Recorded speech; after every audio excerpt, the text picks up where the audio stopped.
What's going on, everybody? Welcome back. It has been a minute since the last episode. Anybody who's been following along with the walkthrough, I apologize it's been so long. Hopefully you've already beaten the game at this point. But in case you haven't, or if you're watching this walkthrough well after I created it, then welcome. Happy to have you. Life's just been kind of crazy for the past few months, and just been a little overwhelming and everything, and been a lot going on, but decided I wanted to get back to doing these videos as it's something that is good for my mental health, makes me happy, and it's been a while since I played Elden Ring, so I figured, hey, why not, let's get back to it. So I did have to remind myself where I was, because obviously it's been so long since I recorded and since I played. At the end of last episode, I did say that we were going to do Volcano Manor and finish out that area, but I am realizing in order to fully complete all the quest lines and everything there, it's probably best not to do that right now, because as you maybe know if you've been watching the videos, but we have a letter from Volcano Manor to kill Juno Hasla, who is clear out here in the Mountaintops. So if we were to beat all the Volcano Manor before doing that, then you won't be able to see where that quest line goes. So what we are going to do now is Mountaintops of the Giants, and that includes the Forbidden Lands, this little mini area that we're in right now. It is late day. We're going to advance the day fully into the night, because there are two bosses in this small area here, one of which is a Knight's Cavalry, so we need it to be nighttime in order to actually fight him. So we'll make sure it's night, and then we'll just press on forward. But yeah, welcome back, everybody. I am very much ready to get to the DLC and everything for Elden Ring, and then move on to other games. So I'm more than happy to be back and getting some recording done. Alright, so there are some militia guys in here. You can largely ignore them. They're not really a huge threat. But then the Knight's Cavalry is just going to be right up here. We'll see how rusty I am, having not played for a while.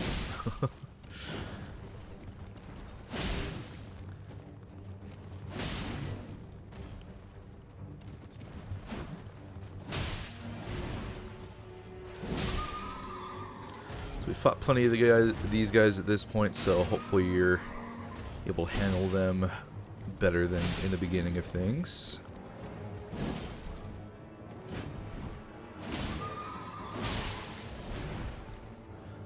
Just got about knocked off. There we go. Get that critical hit. That might finish him off. Nope, not enough. There we go. Alright, well, there we go. Yep. Nice Cavalry, nothing special. I can't remember what he drops. Ash of War, Phantom Slash. There you go. Okay, one boss down here. Move on up. There's some more Vulgar Militia. Again, I don't really, care to fight these guys in the first place, so I largely just run past them. There's a bunch of Scarabs up here. Some Crimson, some Cerulean. I don't remember there being any Ash of War ones, so unless you're short on Crimson Tears, then you can just run past everything here. Oh, jumped off a little early. Okay, so we're coming up on the next boss. It is very quickly approaching.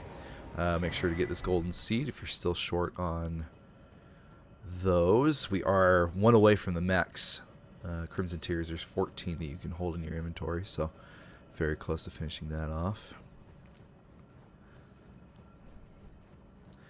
Alright, now if you've been keeping up with the Millicent questline, you're actually going to be able to summon her for this boss fight. Now I just need to remind myself of where her summon... Oh, it's right there. So again, it's a Black Blade Kindred, so if you haven't fought the one that's in front of Garonk's place yet, which we haven't done that in this playthrough because we haven't gone into Dragon Barrow yet. This is your first encounter with one. Basically just a gargoyle, but harder. And he has some Black Blade effects that can be detrimental to your health. So having a little assistance here, not a bad idea. We are going to summon Millicent just for questline purposes. Keep her going, keep her involved. you don't technically need to summon her, but I don't necessarily enjoy Blackblade Kindreds all that much anyway, so why not? Alright, so as you approach here, it's going to fly down. There it is.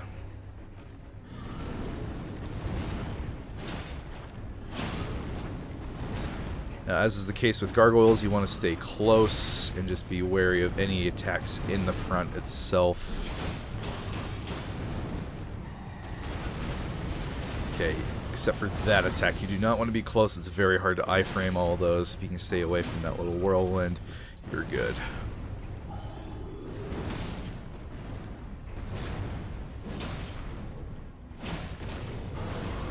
And there's a slam. Ouch.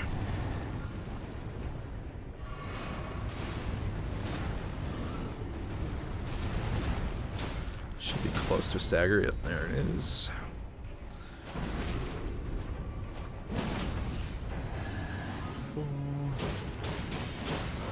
Roar. It's gonna psych you up. Ouch.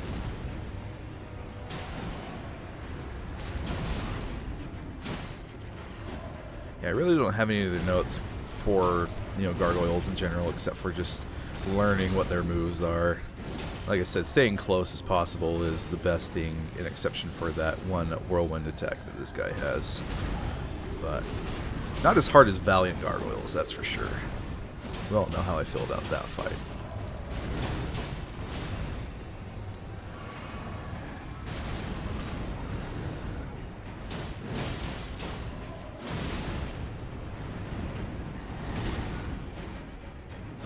Oh, 2 whiffs there, that was awesome. Millicent is almost dead. And there she goes, but it's alright, we should be able to finish him off, no problem. Watch for the slam.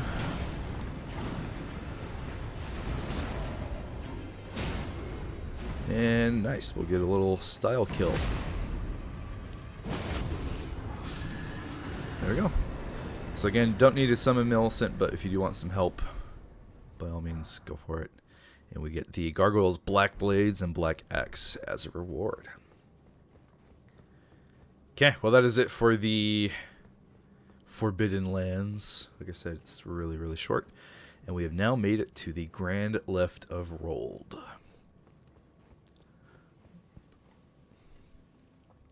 There is a finger reader over here if you want, you know, some dialogue from there. Usually I try to talk to basically every NPC, but I've found the finger readers to just be weird and unintelligible. But, you know, as far as lore goes, I'm not like the most educated anyway, so that's probably why it's not super interesting to me. We just finished off our Crimson Tears, so that's 14. So at this point, Golden Seeds are kind of useless to us. I'll still try to point out whatever ones that I can in case you did miss any. You can also sell them if you want to, but yeah, we can't get any more flasks from this point on. All right, so we're going to hoist our medallion that we got from Melina to make our way properly to the Mountaintops of the Giants.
Alright, well, congratulations, you've officially made it to the quote-unquote end game of Elden Ring.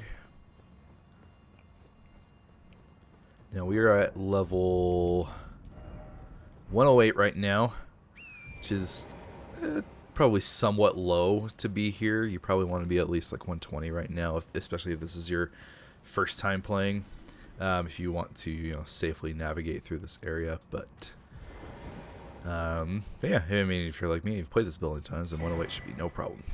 All right, got a map for the area, and as you can see, it is only part of the entire expanse of it. So there's a lot more left to explore than what is actually shown here. But you'll see that for Juno Haslo, he's just right up there. We're not gonna actually, yeah, we'll go ahead and kill him during this episode, because might as well while we're up here. But there are a couple things to do around where we are first before we get too far that way. So we're going to go touch this site of grace real quick, and there's an NPC that we want to talk to that looks familiar, but is actually quite different.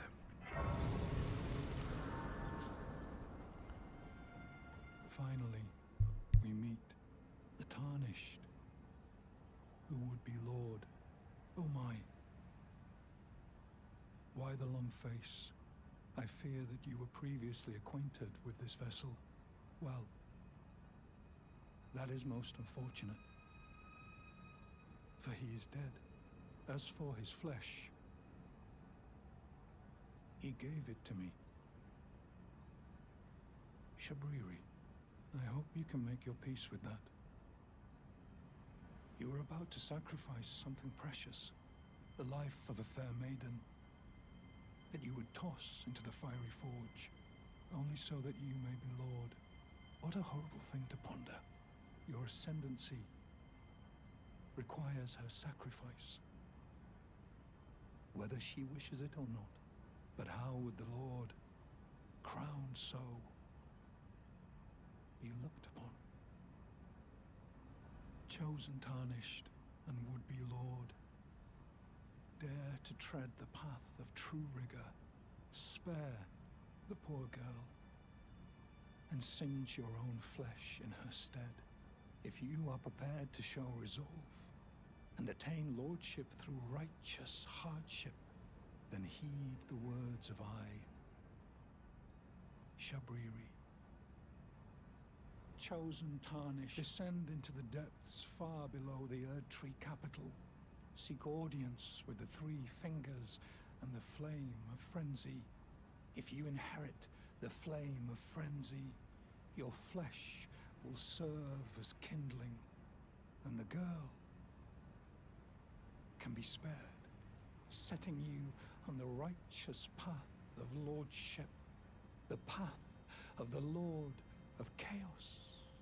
Burn the Erdtree to the ground and incinerate all that divides and distinguishes. Ah, may chaos take the world. May chaos take the world. Chosen time, descend into the depths far. Okay, so absolute massive lore drop there. I am realizing I did not adjust the audio settings, so hopefully everything sounds okay, but we'll go ahead and turn things up just to be safe. But yeah, so we all know this used to be Uriah. It is no longer him because he's dead, as Shabriri here stated. So very similar to what happened with what is her name? Eileen. And he's basically telling us that in order to do what we're going to be doing, we have to sacrifice Melina because she's our, she's our maiden, and she has to be sacrificed to burn the Erdtree, to burn the thorns in order to claim the title of Elden Lord. He's saying instead of doing that, to descend below the capital, so Leyndell, and be embraced by the three fingers and become the Lord of Frenzy. So that is an ending that you can choose to do. We are going to explore that ending because there's a lot of interesting dialogue, and it's personally my favorite ending, even though it is extremely, you can call it the quote-unquote bad ending. So if you don't want to do the bad ending, then just proceed as normal and ignore him, but I will show you how to go about that ending and a way to even reverse it if you end up changing your mind later on. So, like I said, massive lore drop from that guy. We're going to talk to Melina real quick. There is something I'd like to say. My purpose was given to me by my mother, but now I act of my own volition. I have set my heart upon the world that I would have, regardless of my mother's designs. I won't allow anyone to speak ill of that, not even you.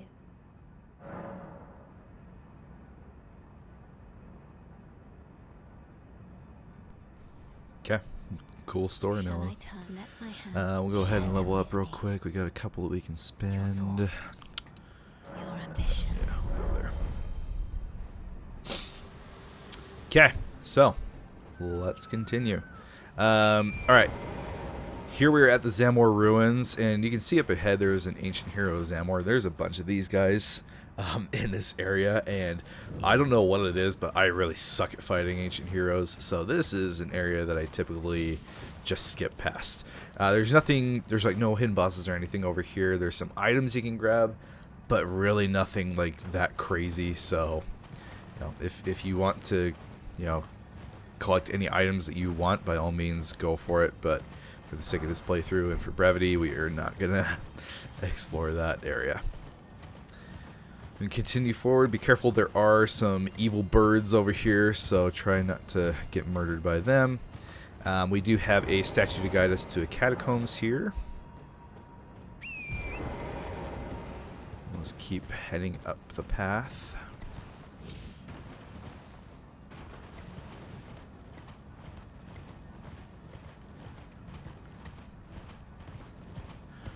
Alright, as we come up to this part up by the bridge, there are going to be some fire worshipping enemies, including a prelate. You can see him down there. We're going to go ahead and fight these guys. There is an emote that you can grab over here. That's one of my favorites. Maybe the sound effects are a little loud. Let's turn those down real quick.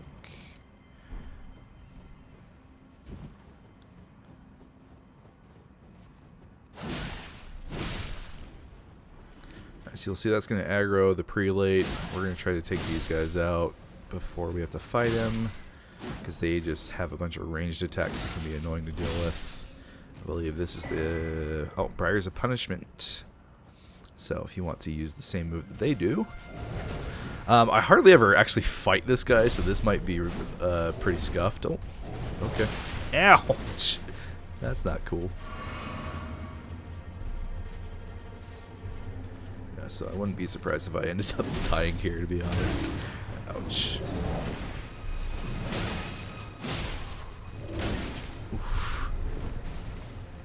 He's gonna shoot fire.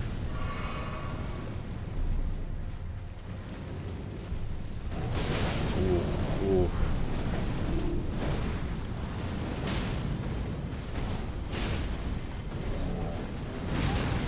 Oh, he did the Smo butt slam. First time I saw this guy in one of the trailers, that's immediately who I thought of. I was like, oh hey, it's Mini Smo.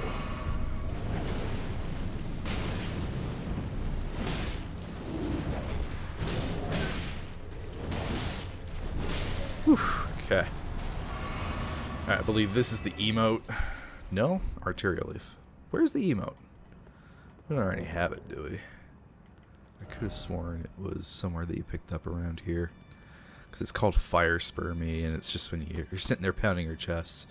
I guess not. I guess it's been too long since I played this game. We'll go up here. Get this scarab, because might as well for... Or we can just die. That's also a choice. Oh boy. This is scuffed. Sure, we'll go ahead and take this Steak America. I apologize for being so rusty and not remembering anything about this game. Alright, we'll go ahead and get our runes back. Now, before we cross that bridge to the other side, that's where we eventually want to go, but there is a catacombs down here. Get ready to pop a Ruin Arc so we can get our stats back.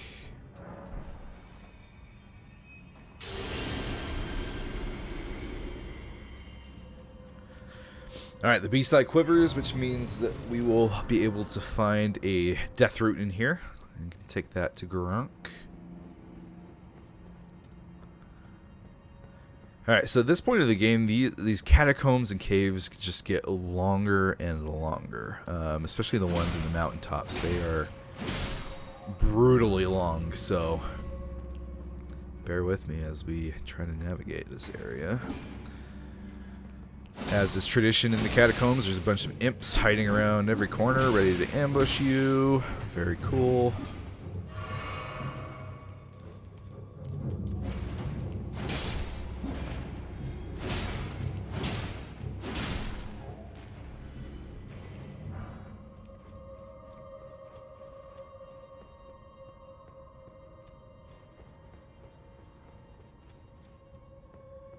Alright, so we'll see the one down there. Can't remember if there's another one hiding. There usually is. Yep, there he is. Just had to look up, apparently.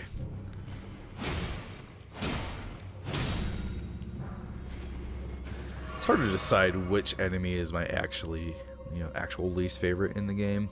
Imps are definitely up there. They are awful.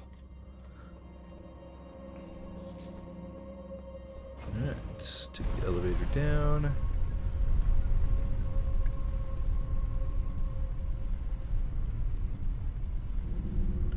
Now, as you can see below us, there's a second elevator that will come up if we decide to send this up. So go ahead and do that. Get up to this platform. I don't know if there's anything up here. Nope. Yeah, I'll see if you wait. Then, hello. Another elevator. We won't go down there for now. We'll keep going this way. Here's the boss door. Okay, watch for the ambush of imps in here.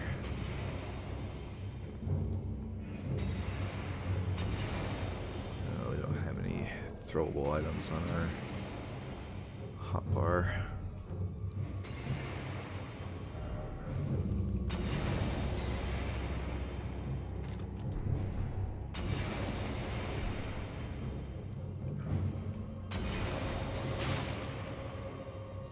Come fight me.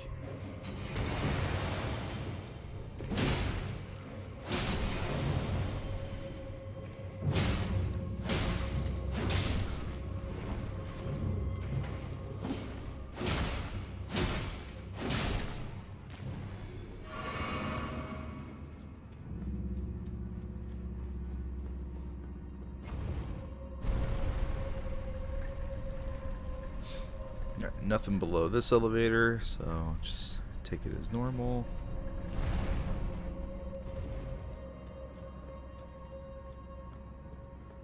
Alright. Watch out for these jars. Oh, hello. There we go.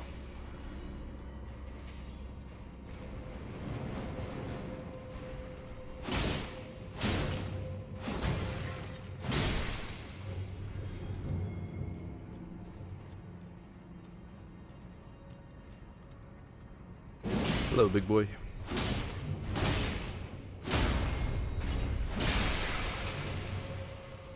Alright, now this statue is making it look like it's the lever one, but oh no, it's not.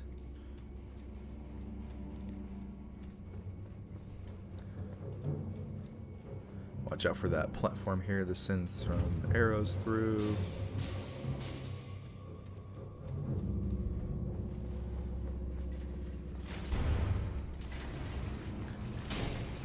Watch out, there's exploding pots in here. Let's try to bait them out into exploding on themselves. Come on.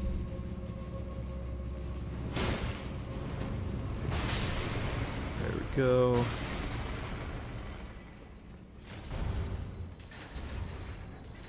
There's a couple more that didn't follow.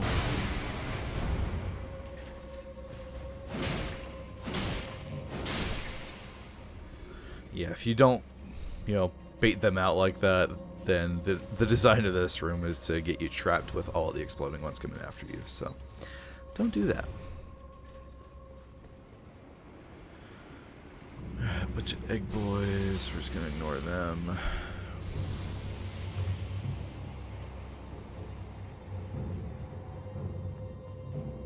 Some more pots. Oh, stepped on that platform. Watch out. Right, now there is an area to drop down there. We're not gonna go there quite yet.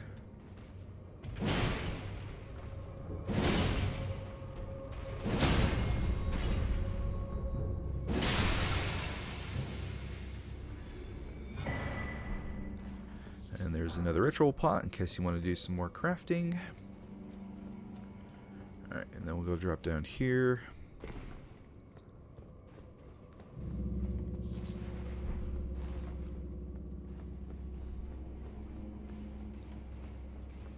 Okay, we'll drop down.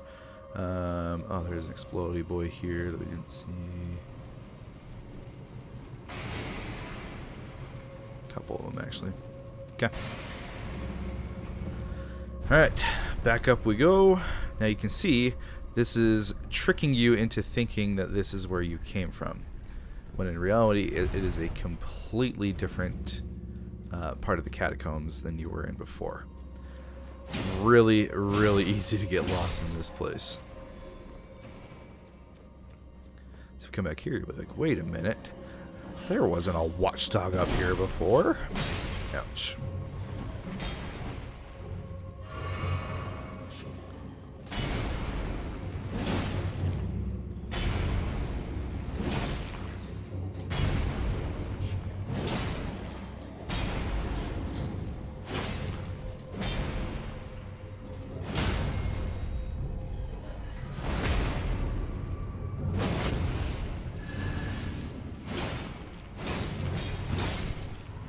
Go.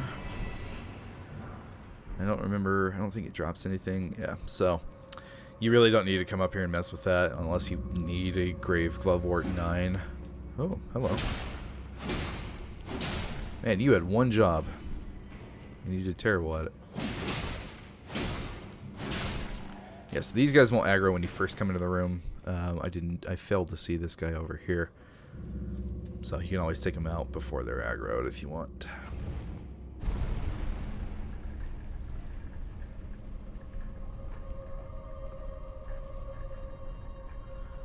Alright, now we're going to send this elevator up. I'm trying to remember if you go up these stairs where it takes you.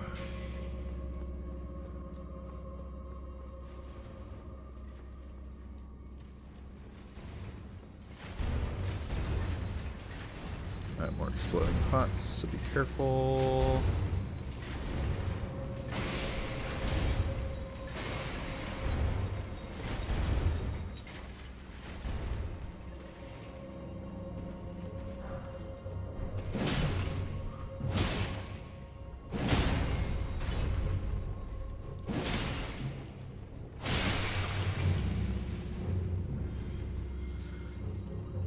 Gold one, I believe this is a delayed exploding one. Yeah. Alright, I'm remembering how to play this game.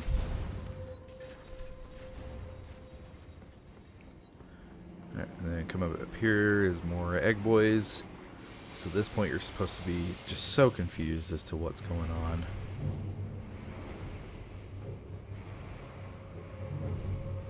We'll go ahead and hurt this guy with some arrows. Oh, he has an ice attack? Honestly, I should have let him attack. I've never seen that before. That was looking interesting. Dang. I should have let him hit me. Oh well. Alright, another drop down. Now we'll see that this one is a triple. It is essentially taking you back to where that original drop down was. So the game is just trying to trick you into thinking that, you know, you're just in an infinite loop. But as we saw before, you can actually drop down here, and this is where you're supposed to go. Ouch. Oh, ice attack. Oh, that's cool. Okay. Nice. Okay. Well, with that, we can come forward here, and you'll see that there is the statue with the lever to open the door. on this side.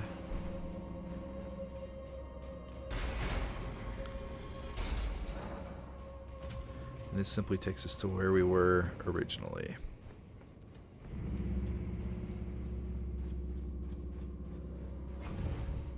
You'll see that there's nothing below this one, so this is the original platform that we took down.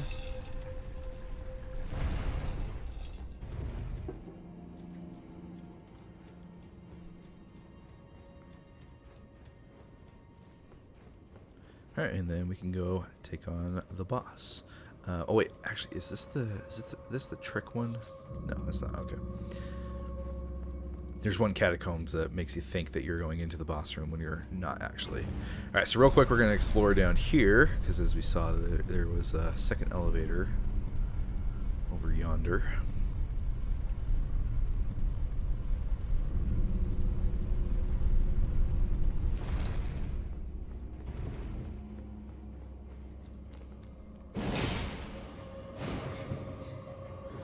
Another watchdog. Oh, it's a staff one. Probably gonna ignore that one because I really hate the staff watchdogs.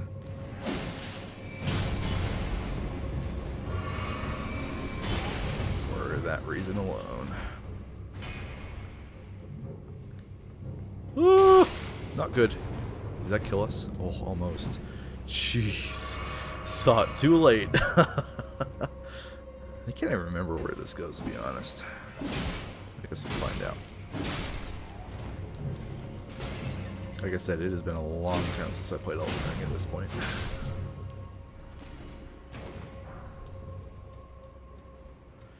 Alright, watch out for that platform.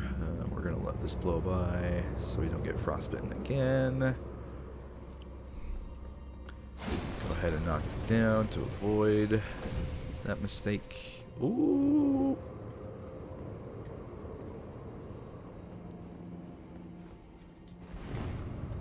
Safe zone.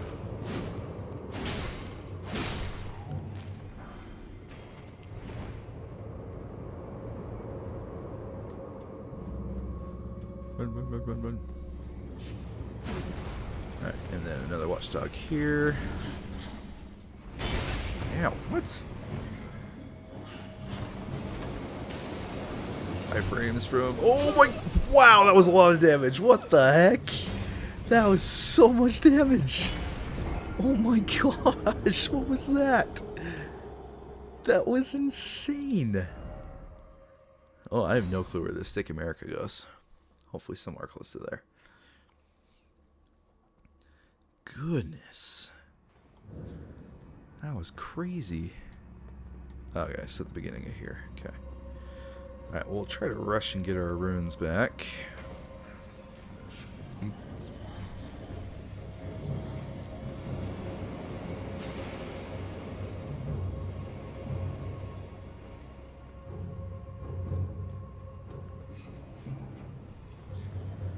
Hello. Just here for my runes. Nope, don't you dare.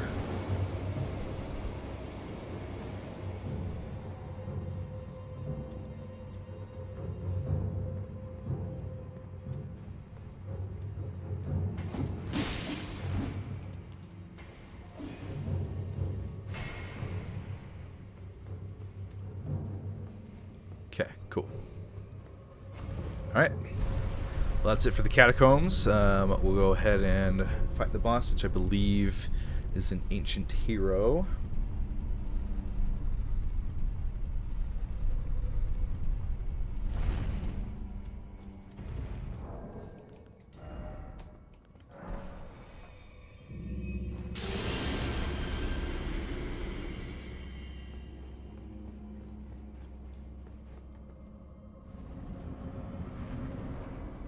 Oh, never mind. It is a tree spirit. Nice and easy.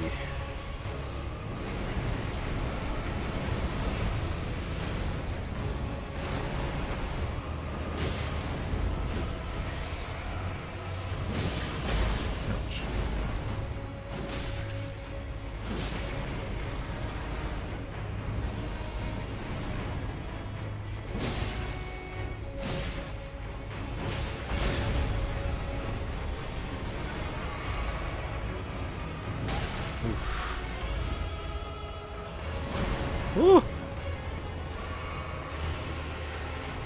explosion time. It's an early phase 2, which is kind of annoying.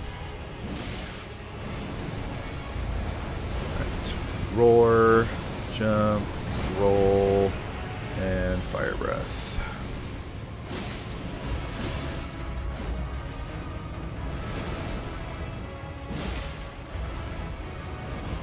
Swing.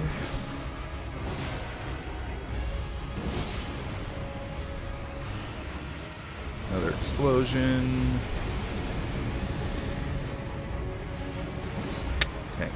We're so close to a stagger. I'm probably not going to get it now. There it is with the bleed. We'll get the stylish finish.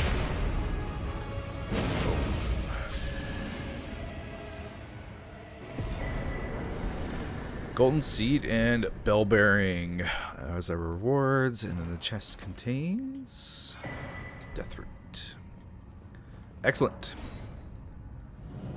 Well, let's go ahead and take that to Gronk. I can't remember if we have any more at the moment. I don't believe we do. Yeah, we just have the one. I was gonna say, I think I've been good about taking them to him as we get them.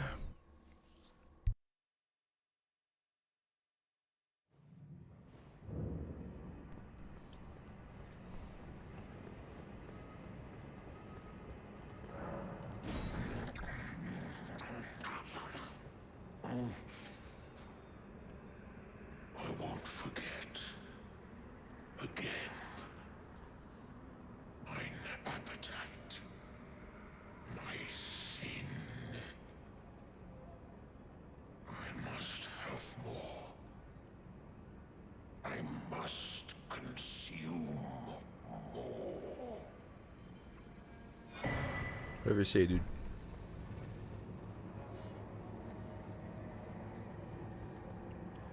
Alright, so we should be getting close to giving him the max amount that he needs.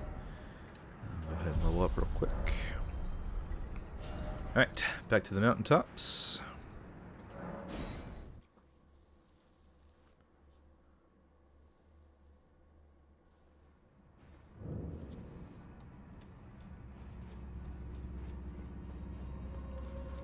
Alright, now we are good to go ahead and cross this big old bridge. Alright, now as you're coming over this way, you can see clear at the far end, there is a golem who is armed with a bow, is going to be ready to shoot at us. So, part of navigating this bridge is being able to elude those arrows.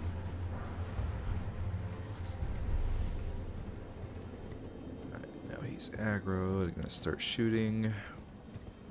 You can get some safe spots by, dropping down behind the walls here. Just wait for him to shoot.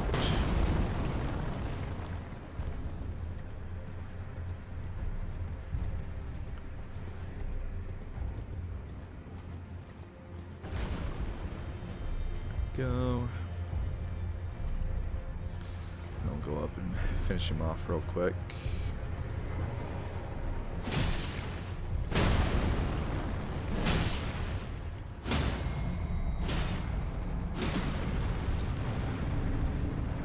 See if we can get to his crit. Yep, should be good. Boom! Thank you.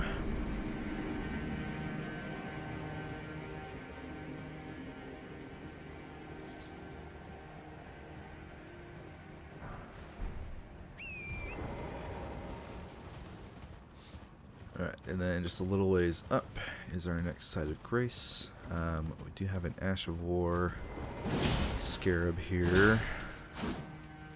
Ooh, come back. Oh, Somber 8, very nice. Where's our weapon at right now?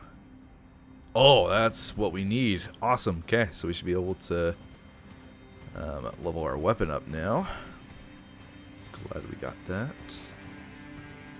I used to know pretty well where all the sombers that you needed were, but shows how rusty I am right now. Alright, next site of grace, you'll see that Millicent is here. We'll go ahead and talk to her. think we'd meet in such a place. What could your purpose possibly... No. I know well enough who you are. And what I know is good enough for me. Call upon me again, in battle, should you have the need. I'm searching for a fort to the north of the ruins. I heard the master of the fort was given a medallion that allowed him to visit the Erdtree. Indeed, I believe that is where Melania will be found.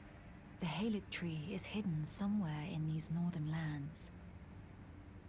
I'm searching for a fort to the north of the ruins. So, Millicent tells us that she's trying to get to a fort to the north, where there is a medallion that will allow her to travel to the Erdtree, which is somewhere we'll be going as well. Alright, so coming back here to level up our weapon real quick. No. I need to do better than this. This will never kill a god. I can do better than this. It needs to slay a bloody god. Oh, it don't pay me any. Just lay out your... Oh, we had a Somber 9 too? Dang, okay. So we're almost at max weapon level. That's awesome. We'll go ahead and level up our bow a little bit. Thank you, Hugh. Cool. Okay. Back we go. Alright, our next job is going to be to go ahead and kill Juno Hoslow, as he's just a little bit ways north of here.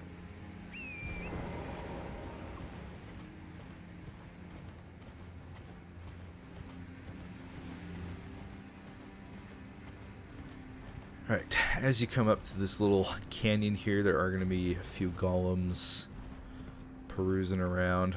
We're going to make our way to the left here. Right is where you want to go to continue in the area, but over here is where Juno is.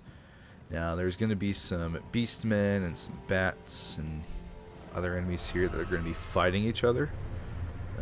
So you can largely just ignore them.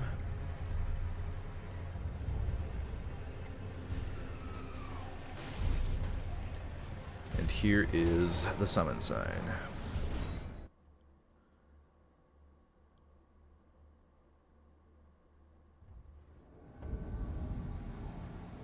Alright, this guy's tough, so if you end up dying to him, do not feel bad.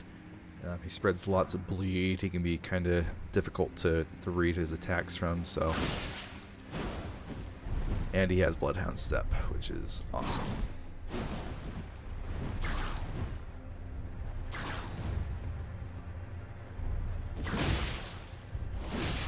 You kind of just have to take what he gives you. You'll usually only get one attack in per attempt, because he really takes advantage of that Bloodhound Step.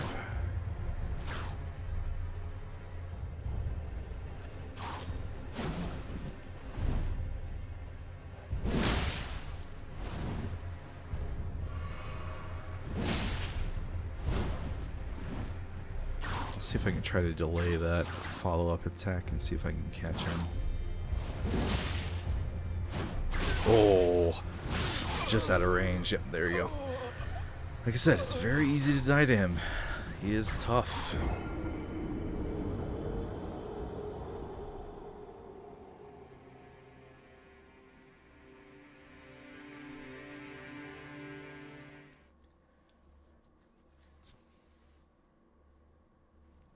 Now, luckily, when you die to an invasion like that, you don't get sent all the way back to the site of grace. You don't lose, your rune power up or anything if you use that. You just got to make sure to pick up your runes again, and then you can just attempt to go back in.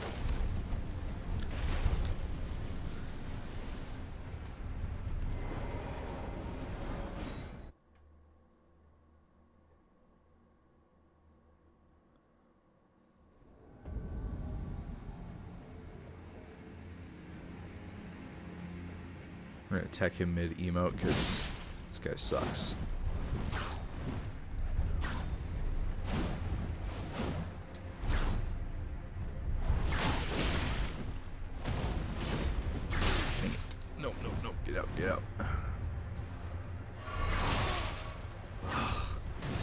So annoying. Heck off.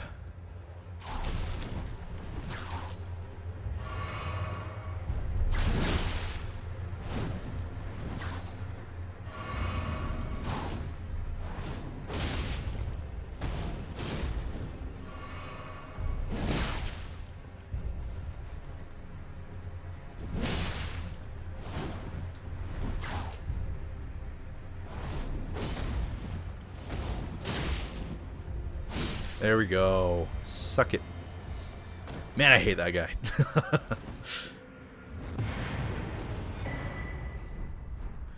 Alright, so that means all of the Volcano Manor invasions are completed. We'll get his weapon and armor set as a reward.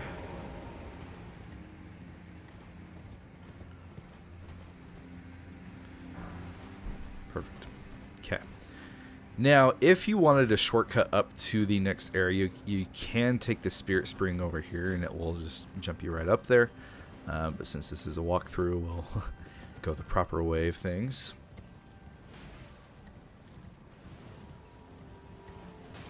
So we will just keep traveling through this ravine.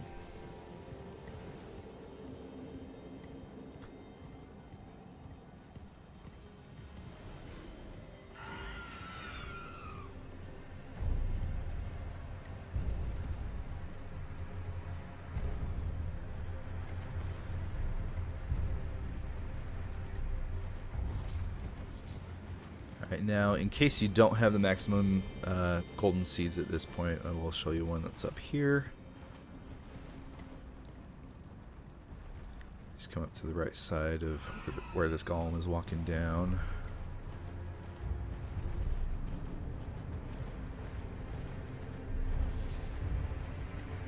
There you go. This guy's going to try to attack you, so just be careful. And then there's another one over here on the ground, so as you approach, he's going to start to get up. And then we have our next site of grace just up here.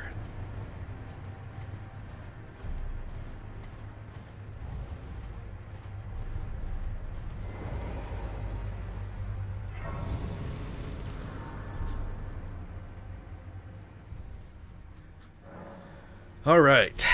Now, there's a lot in this area. As you'll see, we got this frozen lake up here. Over to the left is the fort that was mentioned before. You know what? I'm just realizing What's-Her-Face did not say anything. We do have her spirit ash, right? Latenna? Yeah, weird. Normally, when you come up here with Latenna, she'll say, oh, the fort is closed, or something like that. Like, you'll get some actual dialogue from having her in your inventory. As a reminder, Latenna is the one that we got from over here, who was with the wolf that was dead. And she wanted us to take her to, you know, her original home or whatever. And, yeah, usually you get some dialogue as you're approaching this part. But she didn't say anything. That's weird. But yeah, so there's a lot going on over here, and we have a dragon fight coming up here that is next to a couple of the ancient dragons. My least favorite dragon fight in this game. This is Borealis, so it's, you know, same as some of the other dragons, but has some really, really annoying frost attacks. So don't be surprised if I die a couple of times here, because this boss just sucks. I don't find anything fun about this dragon fight at all. So here he is. Now typically with dragon fights I like to be up close and personal, but because of the frost that this guy spreads, like, sometimes being close to him is the worst thing you can do. See, look at that. That's just an insane amount of damage and frost buildup right off the rip. Okay, got a slam attack. That's good.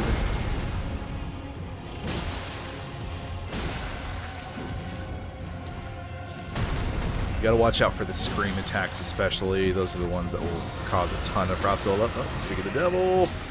The range is just stupid as well. If you can't tell, I really don't like this fight. I like that there's like variations of dragons and they have their own special abilities and everything, but Borealis just sucks.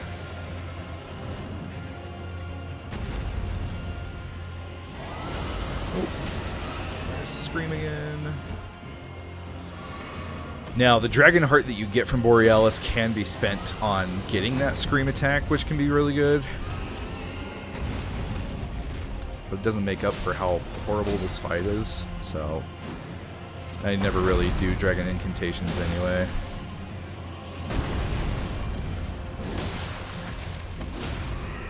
There we go, there's a stagger. He's also chunky considering the area that he's in, so we're going to get a couple hits in before the riposte.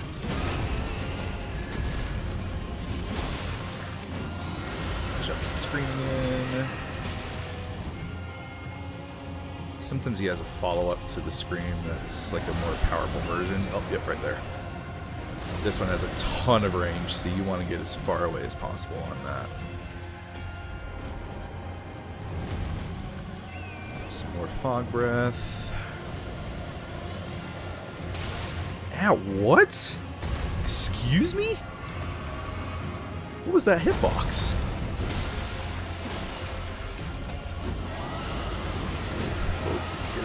Get up. Frostbite might kill us at this point, which is scary.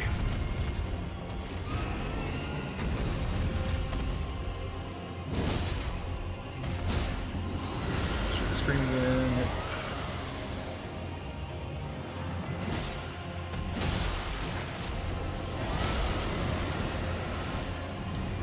Big follow-up.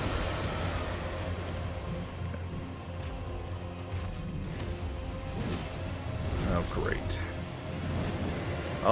I pushed the button for Torrent and it didn't work. I love that. Oh, that nearly killed us. Okay. Work this time. Thank you.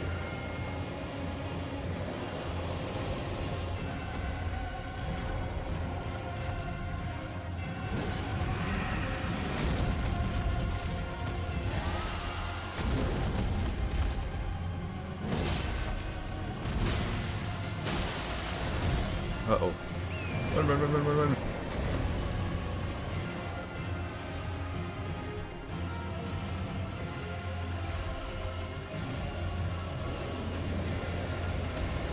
Okay, let's get some safe attacks in here. Oh, or just, you know, totally whiff. That works too next game.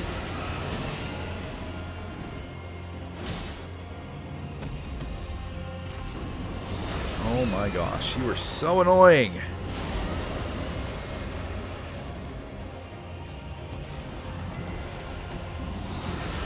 Holy crap, do something different! For the love, bro. You see why I hate this fight? It's so bad.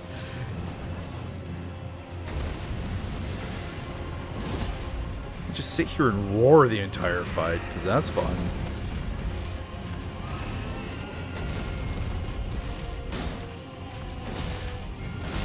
Here comes another roar.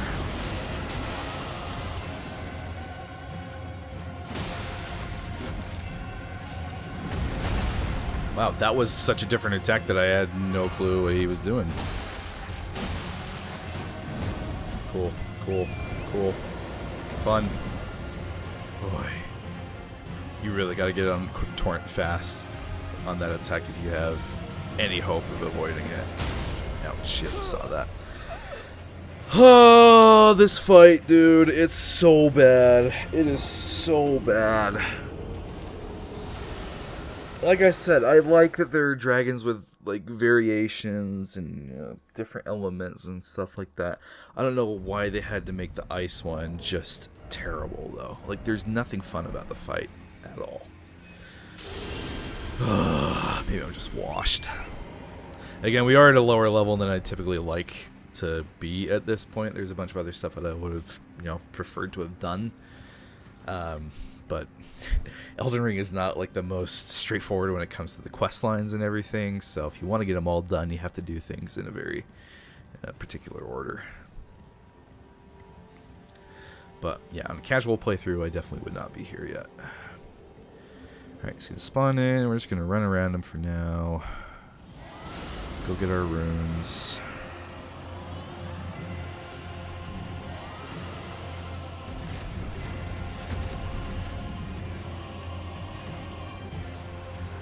Let the fog disappear a little bit, so we can actually see what we're fighting. There we go. Alright, Frost Breath goes from left to right.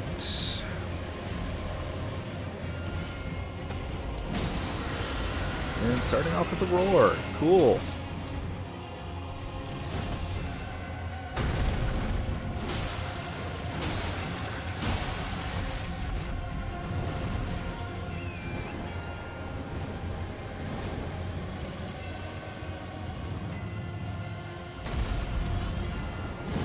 Oh, come on.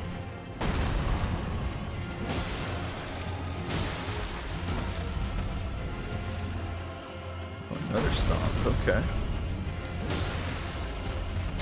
Watch the roar. Dude. Another stomp. Excellent. We love those.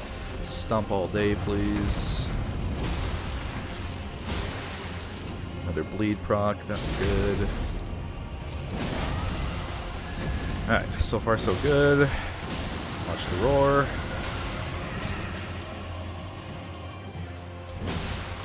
Here comes a breath attack. Oh, double scream.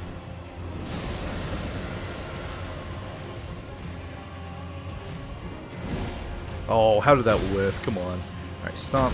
That's good. Watch the scream. Oh, breath.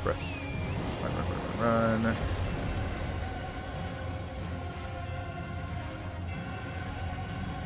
Yep, figured another breath attack would be coming. This is a streamlined one. Just keep moving one direction, you'll be fine. Watch the roar.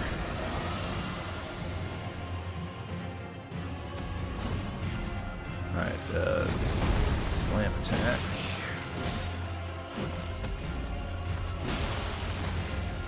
Stomp, excellent. Roar. Take some damage from that. Breath. Oh, double roar.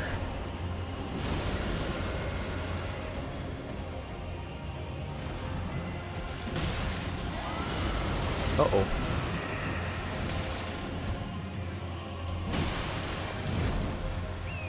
Fog.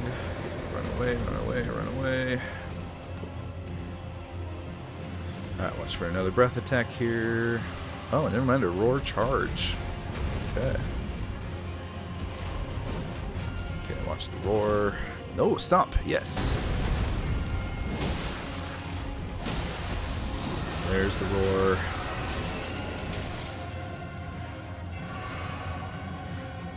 Swipe.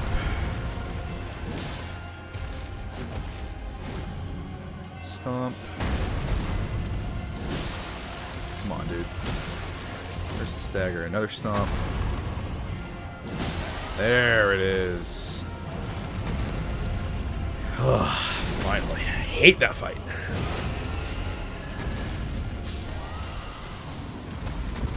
So unless you're desperate for, dragon incantations or whatever, or you need, the 100,000 runes, don't feel like you need to fight that guy right away. Like I said, he sucks. So I do not blame you at all if you want to come back to that. Alright. Now if we come over here, we've got a cave/catacombs. Yep, cave. This does require 2 stone sword keys, so make sure you got enough in your inventory. I think at this point we should have enough to basically get us through the rest of the game. We've got quite a few, if I remember right.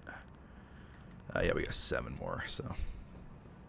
Oh, we haven't used the other imbued stone sword keys yet. Interesting. We'll have to do that. Alright, so here we are at Spiritcaller Cave. As the name implies, there is going to be a Spiritcaller snail at the end of this. Now, as to which one it is, I can't remember. There's one that's really easy and one that you actually have to fight some bosses in order to beat. So I guess we'll find out. Watch for that crumbling floor that will drop you down, obviously.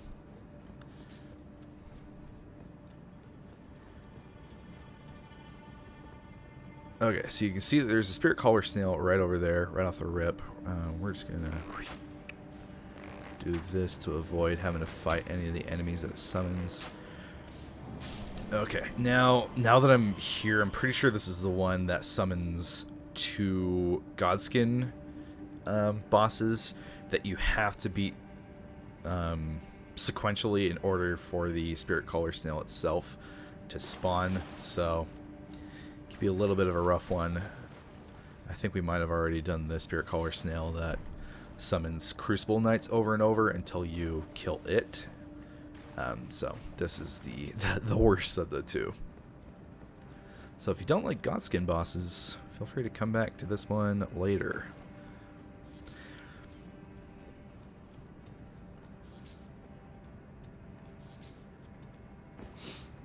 Alright, Crystal Cave Moss. This is good for crafting, what's it called? The boluses that will get rid of rot, preserving. So anytime you see Crystal Cave Moss, make sure to grab it.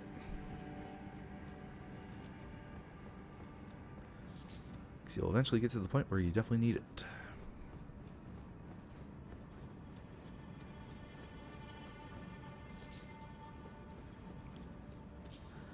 Okay, so in here are going to be some actual summons that really suck. So you want to kill these snails ASAP.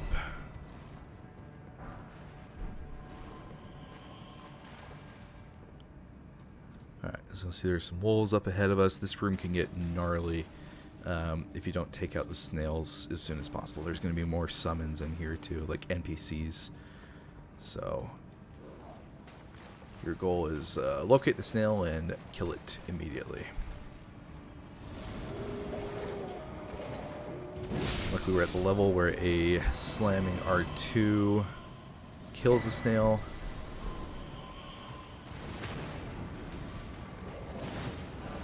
That guy's freaking spookuing. Oh, that's a lot of damage! I can't remember where this snail spawns. He is scary. Alright, Snail, where are you? I can't remember where you are. Is he further back? Is this the one that baits you? I guess not. Run, run, run, run, run, run, run. Oh, hello. No. Okay. Whew.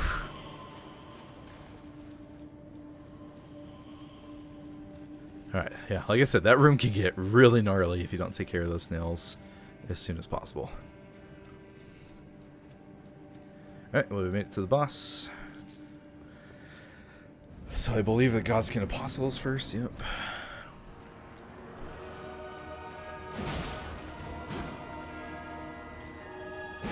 Luckily we're doing really good damage to these guys. Whoa, but they're doing good damage to us too.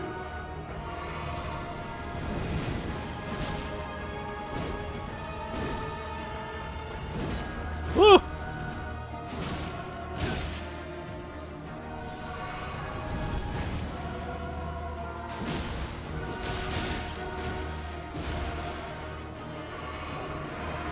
Phase 2.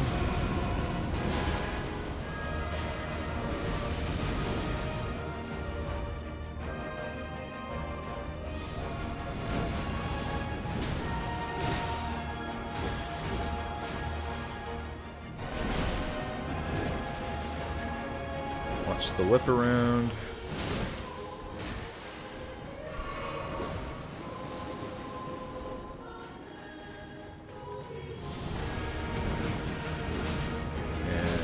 Go. Alright, Noble is next.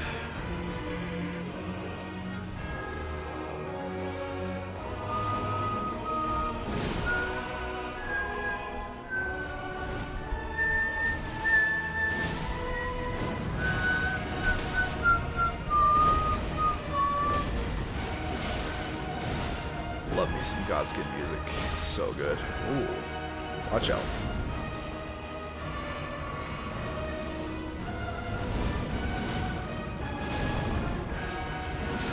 Oh, I was hoping we could get the stagger before phase 2, but no dice.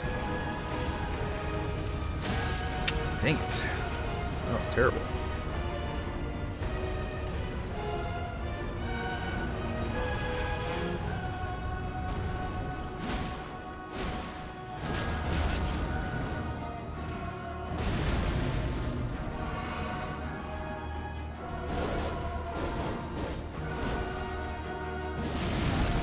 Jeez.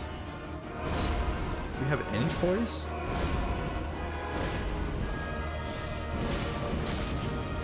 And there we go. Okay. Now the Spiritcaller Snail will spawn. And we can kill it and end this misery.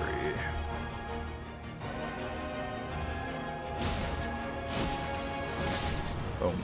There we go. It's not that I don't like fighting Godskin enemies, because I actually think they're very fun fights, but the back-to-back can be a little much. Of course, it's nothing compared to what is eventually coming in this game, but we'll get there.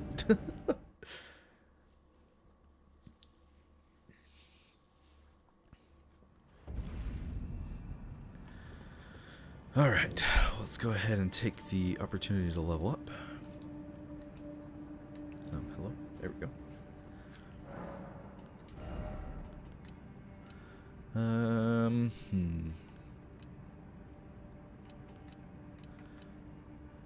Let's go strength.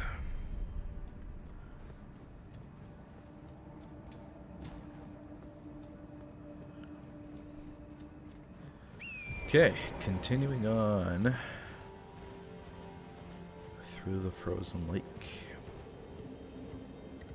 Usually not a big fan of like snow areas, but the Mountaintops is undeniably beautiful. It is a really, really cool looking area. But usually in games like the snow area it tends to be my least favorite. Alright, so you'll see that there's a church up here.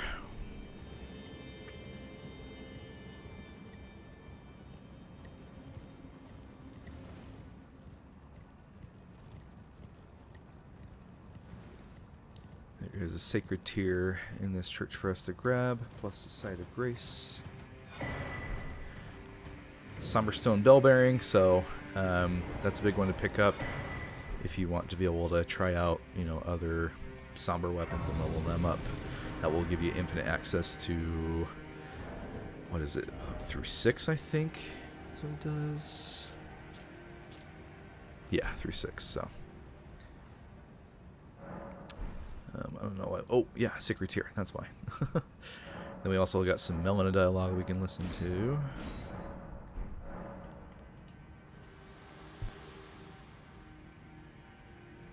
Spoken words of if you wish. In Marika's own words. Hark, brave warriors. Hark, my Lord Godfrey. We commend your deeds. Guidance hath delivered ye through each ordeal to the place ye stand. Put the giants to the sword and confine the flame atop the mount. Let a new epoch begin, an epoch glistening with life. Brandish the Elden ring for the age of the Erdtree. We're almost there. The flame of ruin lies just ahead. I'm glad it was you I traveled with. I must tender my thanks to Torrent, too. Thank you, Torrent. Please continue to lend your aid. Till the end. Okay. Now the game makes you think that it's almost over. I mean, in the grand scheme of things, yeah, like compared to the rest of the game, it's almost over, but there's still so much left to do, so. Alright, moving forward. Alright, as we move into this next area, there's going to be a bunch of giant dogs and birds up here, which we all know how I feel about those guys, so I tend to just kind of skip past those enemies as much as possible. There is a spirit spring over there that you can take to, you know, skip over them entirely, but we'll run through just to show you the area. I got some coffins over here.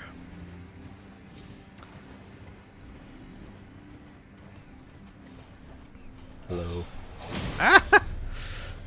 I hate these guys so much. Dogs not so much, it's the birds that I really hate. Okay, we are going to grab this Grace up here real quick. That going through there is where you want to go, but we're not going to go there yet. There's some stuff over here that we can do first.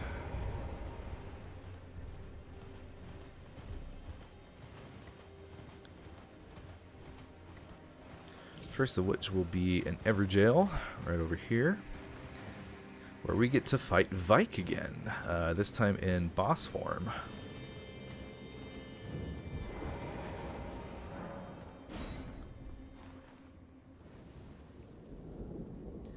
And instead of frenzy stuff, he's now equipped with red lightning, like dragon things, which are really cool. Representative of his friendship with Fortisax.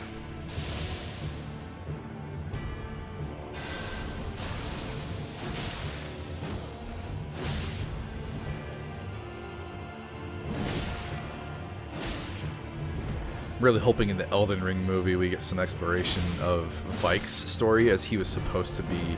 He's supposed to have a bunch of dialogue and a quest line and a whole bunch of stuff. I mean, he's the guy who's on the Elden Ring cover art, so I feel like he deserves a little something in the movie, but it's just me. I guess we'll find out in a couple years. Still can't believe that's a thing that's happening. Oh. Yeah, you should recognize that attack from Fortisax. Ah!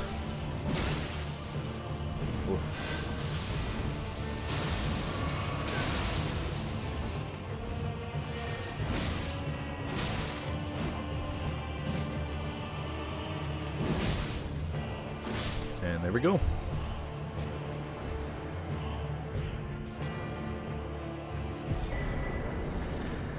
And we get his armor set off of that.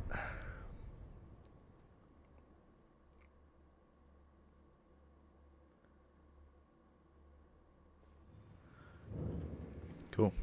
Alright, and then as far as other stuff over in this area, there's like not a ton. There are some of these balloon things that you can knock down for runes and other stuff. They will drop the little marionettes as the ones in Liurnia do. I'll show you an example. Oh, maybe. How is that not reaching? Come on. There we go. Boom. Colton Rune 12. So, if you are in desperation for some runes, by all means go for it. And you'll come up and you'll see this rise that is sealed. And the imp book here will tell you, falling snow marks something unseen. Now, to complete the puzzle for this rise, there's nothing that we can do on this side of it. So I'll show you how to complete that puzzle here in a moment. But yeah, that's it for this little section over here.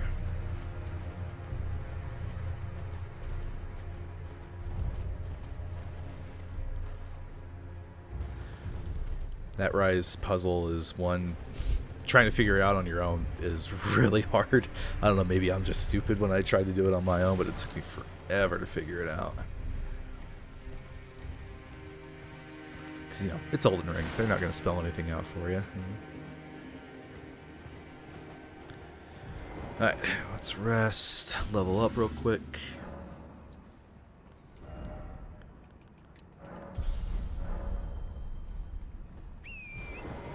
Alright, now up here is going to be another prelate. Maybe this is where the emote is? It's like right by him? This one's building an axe. He's a little bit scarier. Oh, stone sword key. Where's that emote? But yeah, a bunch of these guys. We're going to ignore them though and come into this little fort for a minute. There's something we can grab in here. Man, they're all aggroing this way. That's terrifying. Okay, there's some NPC guys in here. They're not very difficult at all. But just be aware of them. We got a rat hiding out in this corner. think there's 3 of these guys in total. Oh, there's one right there.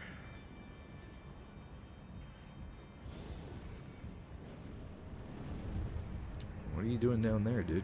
You're not gonna hit me. Is he gonna try to come up the ladder or no? Guess not. Okay, cool. Alright, we'll keep going this way. There's gonna be another one up here. Hello. Guardian.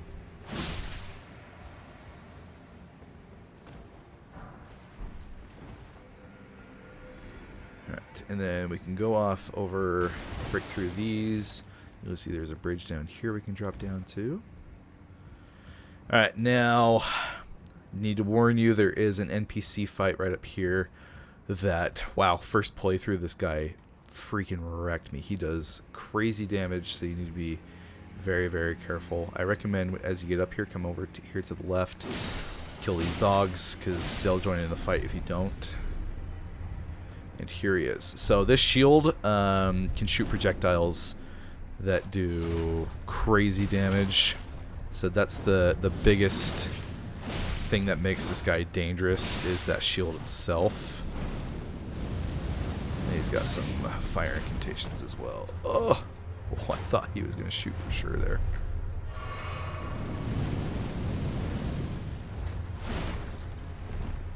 Oh, he is baiting me with those charge ups. Wow, he was actually really nice. Okay, so you didn't get to see the shield attack.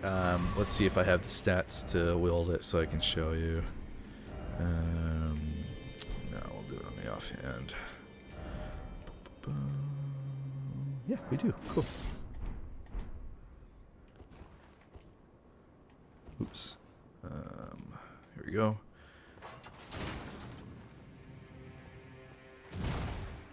Let's see if I can even remember how to do it.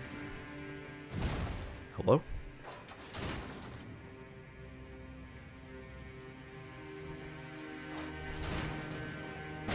There we go. Okay, so you hit left trigger twice. Yeah, so that thing, crazy damage. It hurts so bad. So, yeah, he killed me quite a bit on my first playthrough. But luckily, he was nice this time.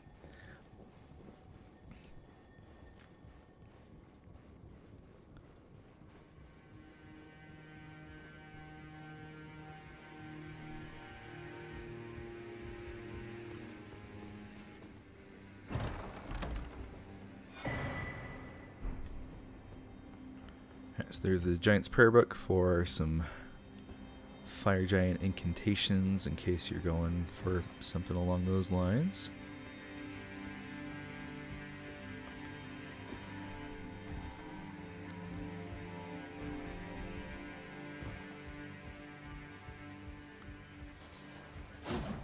Whoa.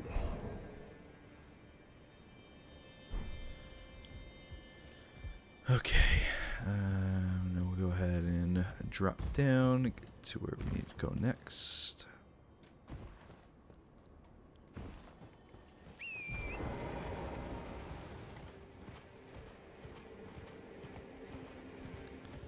Across this chain, where our next site of grace and a map will be.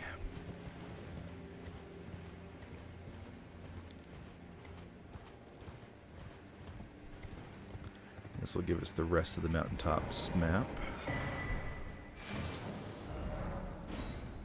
This is just this lower part here.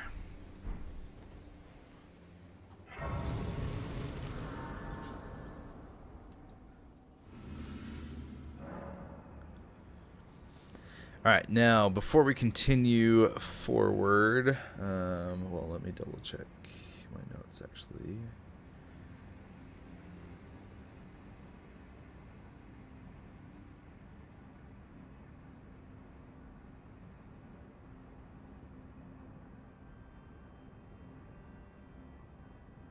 Yeah, okay. So we are going to backtrack a little bit before we beat the final boss of this area. Part of the backtracking is we're going to go talk to Jarbairn again. It's been a minute since we've checked up with him.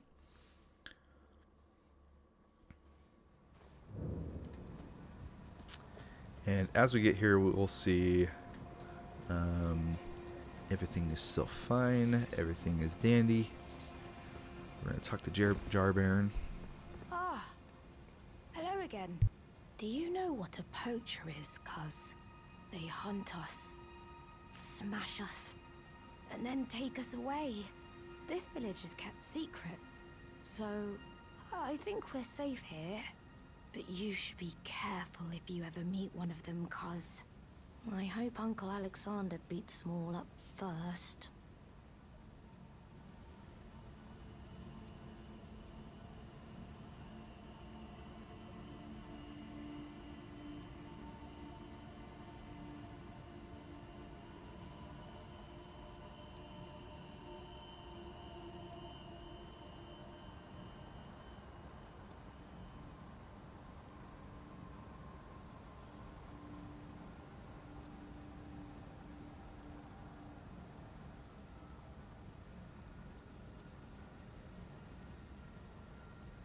Those awful poachers. I hope Uncle Alexander beats them all. Okay, so Jar Baron is warning us of poachers. We'll talk to Diallos now.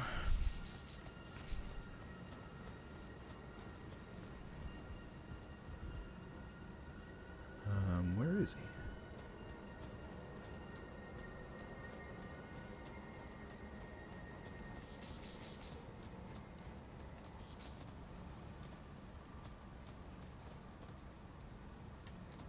Huh. Diallos is supposed to be here. Maybe it's because we haven't finished the volcano quest line yet. That could be it.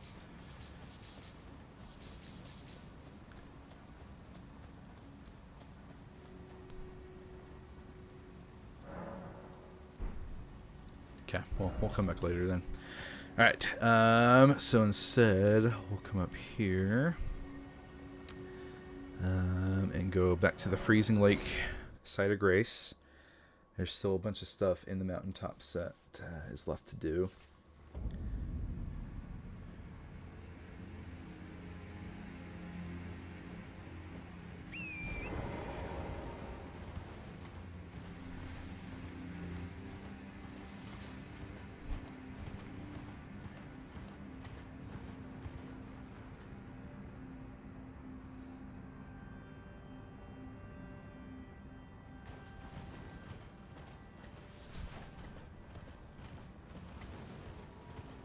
Alright, so a bunch of undead dudes up here. Not really anything to grab, so you can largely ignore them. Now, as we get up here, like I mentioned before, I was going to show you how to complete the puzzle for this rise. And part of that, so if you remember, the message said falling snow reveals something hidden, or something along those lines. Basically, it's saying if you follow the snow... Ow.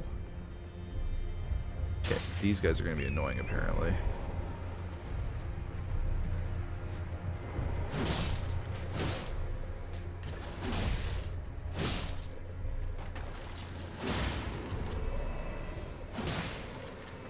Okay. As I was saying, if you look for snow falling and it falls on something you can see, look at that.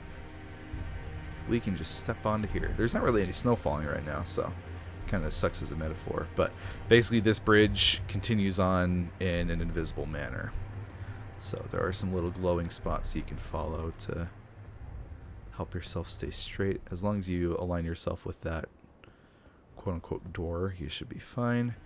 But as you get close, you'll see over here to the left, there's another spot to go. Keep following the glowing steps, and boom, you have made it in. As you enter, that message pops up saying that the seal has been broken, so if you wanted to get back in from the front or leave from the front, you're able to. Ouch. Dude, okay, stop. You're not the main character. Oh my gosh, what the heck? This guy's nuts. Okay, I'm starting to get kind of pissed off now. Die. Good lord. That was ridiculous. Stop. Okay, nothing down here. Believe this is just going to lead to a memory stone. I don't remember there anything else being more significant.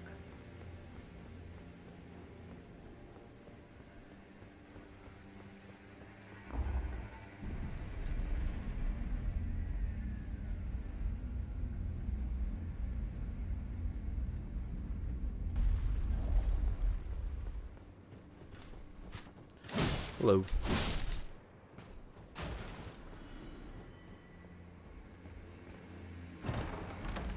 Oh, legendary. Never mind. A spell. Very cool. Okay, well there's one of the legendary spells. I believe that's needed for... Is there an achievement for all legendary spells? I can't remember.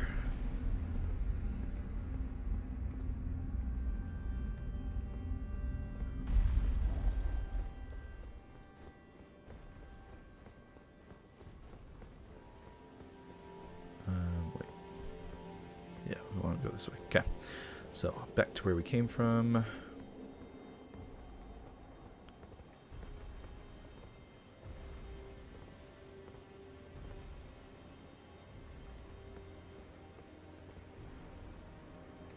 there we go. It's always sketchy. Alright, moving forward, there is going to be a site of grace up here.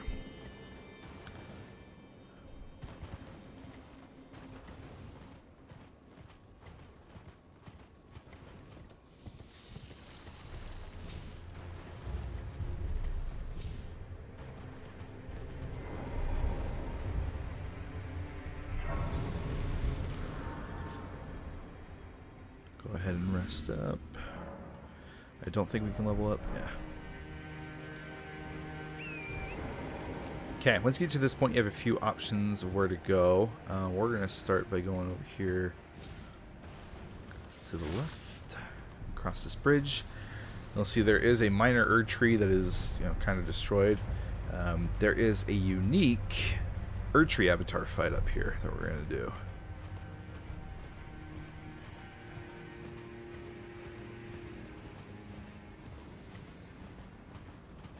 I remember where he spawns in exactly. Oh, there he is. Okay. So, first glance, you're like, oh, yep, here we go. Just another Erdtree avatar fight. Nothing special.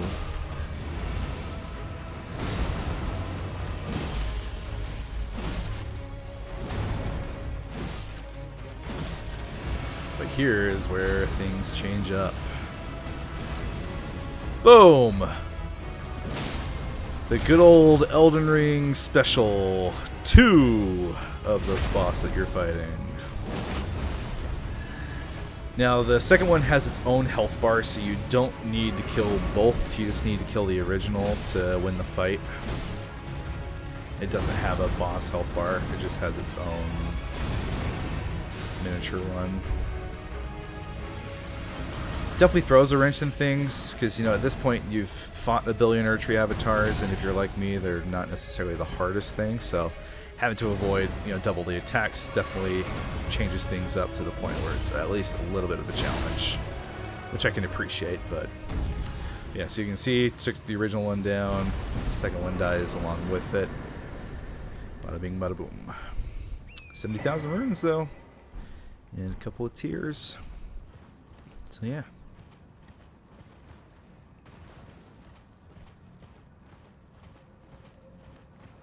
Okay, then we'll go around this way. Watch out for some demi-humans.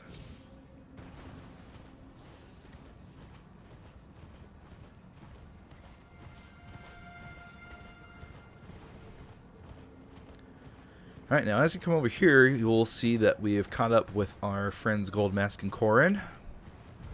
We'll talk to them and see what's up. Ooh, Somber 9.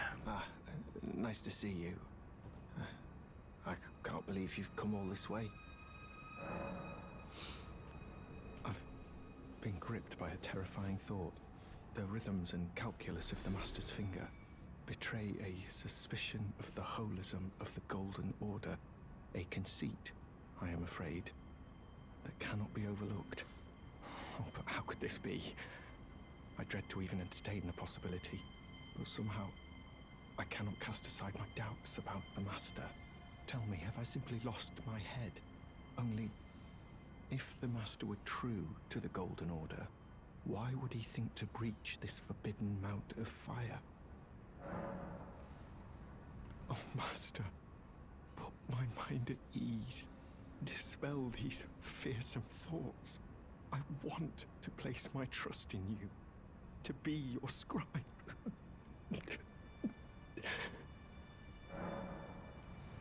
Okay, so as you can see, Corrin is in great distress because, you know, Golden Mask he's just a little goofy guy and, you know, doesn't really say anything. So now at this point, a couple of things are going to happen with Corrin that you can decide on. I'll get to that in a minute, but just remember that they're here. Eventually Golden Mask is not going to be with Corrin anymore, and depending on what we do, we'll decide what Corrin's fate is. So yeah, so just remember they're there. We'll come back to them a little bit later. Alright, now over here there is a merchant that you can drop down to. I'm trying to remember where exactly you can drop down. Looks like just a little bit over there. But before we go there, we're going to come over here to these ruins, because there's been a long awaited quest line that we can finish over here.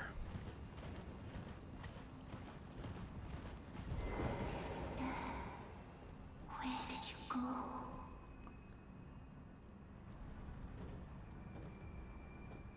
So, Jellyfish is speaking. Promise me when we turn 14, we go to see the stars. Now, if you remember at the very beginning of the game, when you first met, I've been waiting to never so long. I already forgot her name. The Spirit Ash lady, she gave you a Spirit Jellyfish Ash. So, if you use this here, Dear sister, you're finally here. No time to waste. Let's see the stars.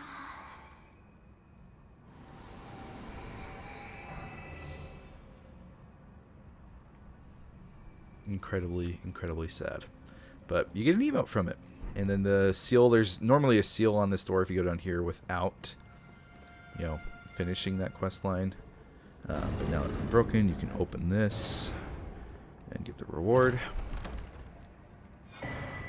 which is the Primal Glintstone Blade Talisman.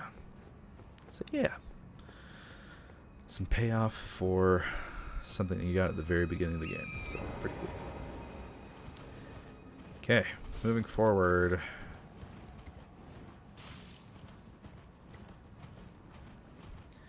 Now, crossing this bridge loops us back to where we were before with the Grace. So before we go there, we'll show you.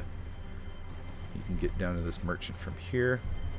Here's the Spirit Spring down from where Juno was before. So again, that's that little shortcut that I mentioned.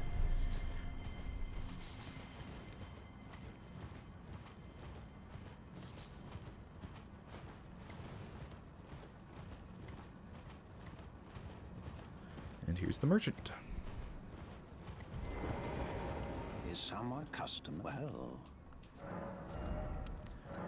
Runarks, don't mind if I do. We're good on some sword keys, probably. Yeah, he really doesn't have anything special. Which is why I had a hard time remembering how to get down here in the first place, because I never really go to this merchant. So that explains that. Okay.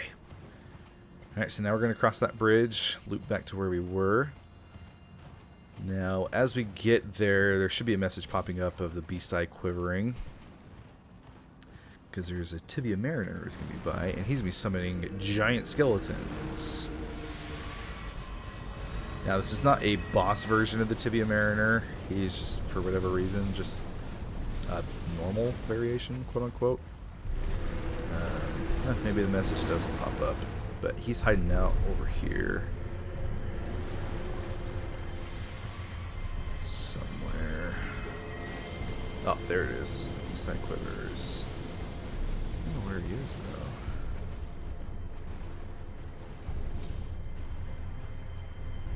Am I crazy?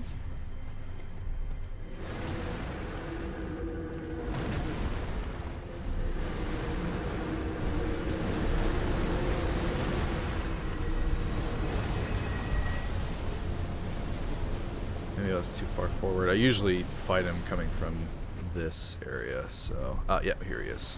Cool. Now watch out, there are some snake boys over here. Now, killing the Tibia Mariner, unfortunately, does not stop the giant skeleton summoning for whatever reason. So you still have to deal with those after killing them. But this does give us another death route, which is good to finish Garonk's questline.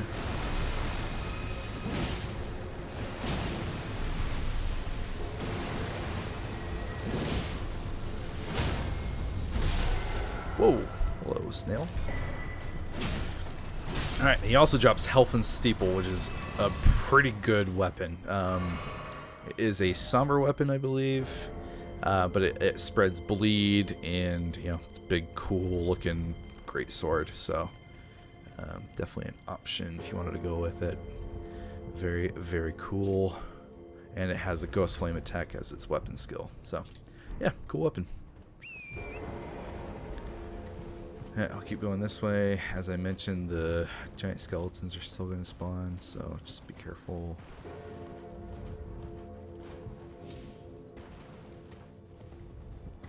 Or maybe not. Am I remembering that wrong? Oh, maybe they do despawn. Cool. Okay, well, unfortunately, we're coming up on one of my least favorite bosses. We have another Deathrite bird up here.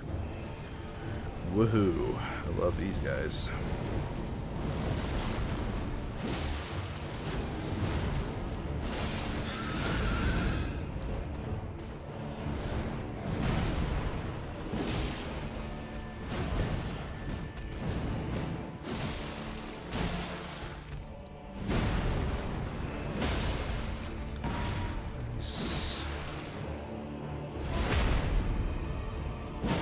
Luckily we're doing fairly decent damage on him right now.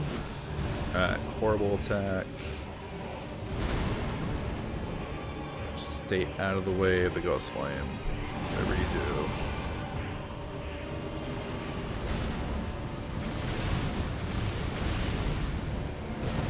do. Send that forward. Ouch.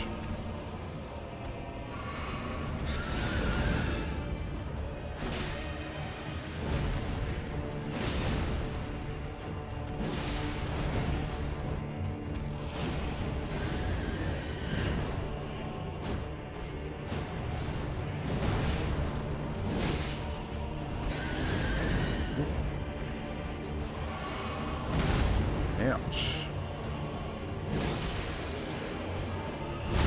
Oof, that hurt. Nice. We'll get a style finish. Okay, first try. Woo! I hate Deathrite birds, so I never really know what to expect. I have definitely gotten better at them over the years, but still. Just not a fight I ever enjoy. So when I saw that they were back in Night Rain, I was extremely disappointed. Alright. We've now made our way to a very important fort. The one that has been referenced by multiple NPCs at this point. As you can see, there's a Wandering Mausoleum here. We'll go ahead and... actually, no, I'll leave them alone. We're not going to be duplicating any remembrances anyway, but so we'll just let them be.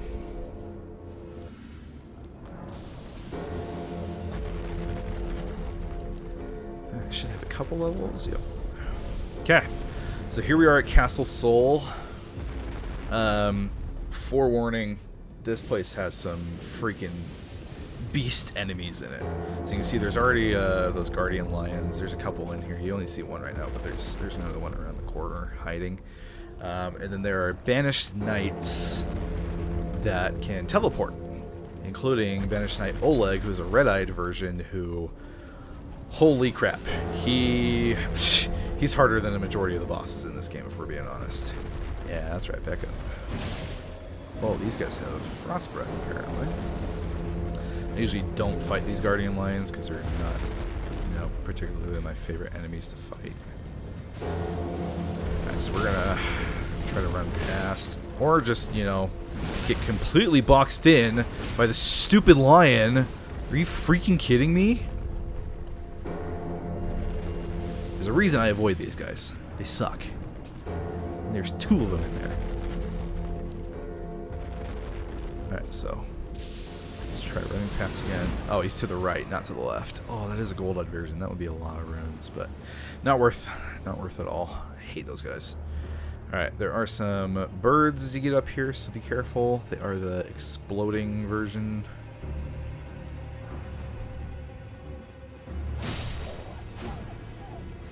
And there are a bunch of items in here that you can get. I'm not really going to because I kind of hate this place. But feel free to, you know, explore the area. Freaking birds, man. Heck off. This castle also has one of my least favorite bosses in the game, so you can see just, you know, how much I enjoy being here. Alright. You see, here's some of the teleporting banished soldiers. These guys are nothing compared to the real threat of the area, though, so.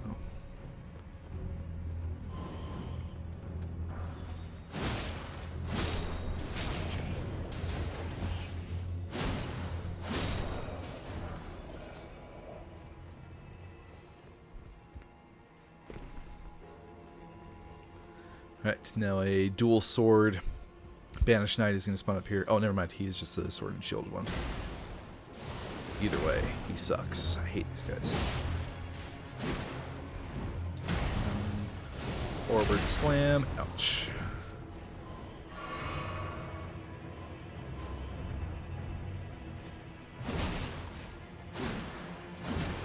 Let's see. Poise break, maybe? Oh, very close. Nice. Cool. Whew. I usually just run past that guy, but figured why not give him a try this time.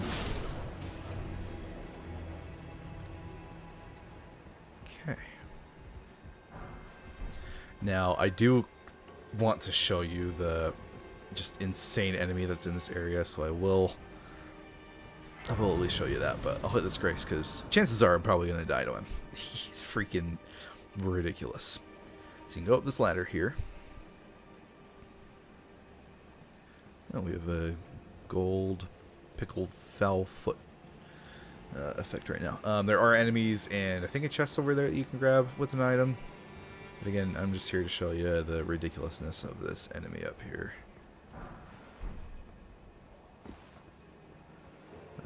Oh, wait, maybe... Hold on. Is it this way you have to go? Yeah, okay. So, this is the church that we just had the Site of Grace at. There is a legendary armament up here that is required for an achievement if you're trying to go for those. I don't know what that lore means, but, you know, whatever. Since we're continuing forward, we might as well rest, get some tears back.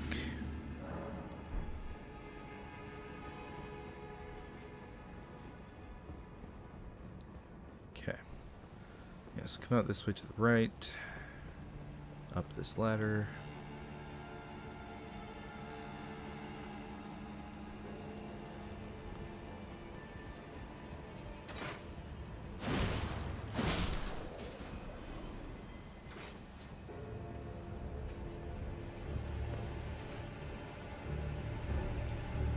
And then if you go around this little settlement, you can look down and see him right there. This is the GOAT. This guy is freaking nuts. And if you're thinking, oh, I can just sit up here and shoot him, no, he will teleport to you immediately. Okay. Here goes nothing. There's the teleport behind. The infinite combo. Yep. Told you, it just keeps going longer than you think it would. These bit chunky too. Wham! Okay, good damage. Oh, I thought that was going to be a backstab. Oh, we got the riposte. Boom, that should take him down. Woo! Alright. Nice! He only hit me once. That was like best case scenario. Great. Grab this. Cerulean Amber Medallion +1. Do we already have his Spirit Ash? Yeah, he's right here. So, Banished Knight Oleg, that's who that's basically imitating. So, okay. Awesome. Okay, back to the Church of the Eclipse, and now we're going to move forward to the boss of Castle Sol, which, if you remember from our Caelid episode, we fought Mr. Commander O'Neill over here in the heart of Aeonia. We were fighting his counterpart, Captain Niall, who freaking sucks. I mean, he himself, he's fine. I think he's a decent enough boss fight, but he summons 2 banished knights with him that really just throw everything off. Alright, now in this area, you'll see up here in this cage, there is an Albinaric, or somewhere above the cage. I can't remember where exactly. Right there. So that guy. I recommend killing this guy immediately, because he will scream and summon some banished knights to fight you. There are 2 of them. There's another one up here to the left. So I'd recommend shooting him too. Now on runbacks to the boss fight, it's not worth taking the time to worry about these guys. You can just, move forward. Also watch out for these grabbing Albinarics. But yeah, they'll summon a bunch of banished guys that just really suck to fight. Now there is an alternate shortcut to this fight. You can lower this elevator. It goes down to the main plaza of the area. So you can take like the first side of Grace if you wanted to and run this way. I find going from this other side of Grace is much quicker and easier. Because that way you still have to run through the Guardian Lines, which is a lot more annoying in my opinion. Okay, now I will give you a piece of advice here. You can use a Bewitching Branch on the Banished Knights that Commander Niall summons, and that can make things a little bit easier for you. So if you need something to help out with the fight, that is something that I would recommend. I'll go ahead and show you how that works. Alright, so he's going to summon his boys. There's going to be right here. We'll tag the double sword guy because he does the most damage. You'll see that he is now on our side fighting for us. He's going to die pretty quickly, but it's better than having to fight him ourselves. So then that way there's just one of these Banished Knights to fight, and now we can focus on Niall himself. Like I said, Niall, as a fight himself, is pretty fun. He has this little foot that he ignites with lightning. He does this jump attack. You want to dodge right as he comes down, and then he stabs with a spear. Watch for that back kick.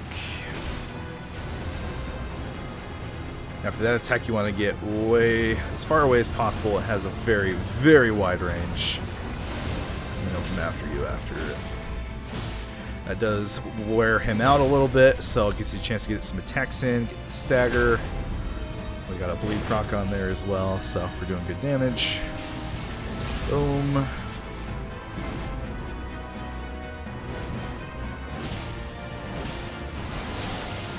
Oof, a little too close on that one. Watch for the stab. This is one of the fights that I'm stuck on my level 1 playthrough that I haven't done in a while. Because, man, again, dealing with those knights on level 1 is the worst part of this. I feel comfortable about fighting him one-on-one, but the 2 knights are just such an issue. Now you can craft the Bewitching Branches. The materials you need for them are a little rare, so it makes it hard to get a lot of them, but yeah, they can definitely help. Yeah, there's Commander Niall. You get the Veteran's Prosthesis, which you can use his little skill where he jumps up and does that lightning attack, so that's pretty cool. yeah, that is Castle Sol. Now, we'll level up real quick and then move forward to grab the very important key item that this area contains. All this is optional, of course. It is just to get to an optional area of the game. None of this is required. But if you're going for an all bosses run, then you do want to make sure that you pick this up.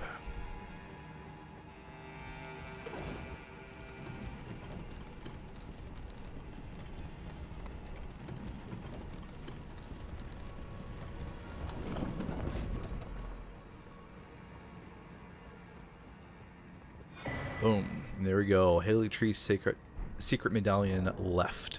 So that means we should have both halves now. Went too far down. There we go.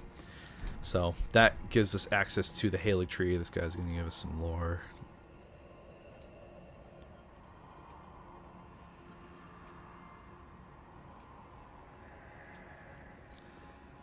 And so you can actually see the Erdtree down there, and if you pull up the map, you'll see that there's a bunch of unmarked areas over here. Now, once we get to that part of the game, I'll show you how to use the medallion, but you would just go back to the Grand Lift of Rolled, and then there will be an option to switch medallions, and that's how you start your journey that way. As a reminder, the first half of the medallion was obtained from... oh, I can't remember his name, but there's an Albinarch over here in the village that he'll give it to you. So that's where both halves are. Okay, well, that's Castle Sol completed, and I believe that is everything for the Mountaintops, an exception, wow, for... oh, wait, no, there is one other... there is a Hero's Grave up here that we're going to go to. So, Hero's Grave, and then the final boss of the area. So we'll go ahead and do that. Okay, so to get to the Hero's Grave, we want to go this way. I think this is where the ancient hero Zamor was. I think that's what I got mixed up with the tree spirit. There's a bunch of frost giants and giant hands over here, which I hate the giant hands, so I basically run through this area without fighting anything.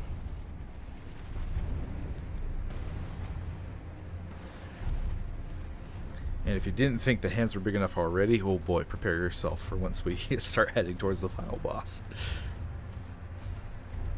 Okay, so you can see the ancient hero's grave right over there.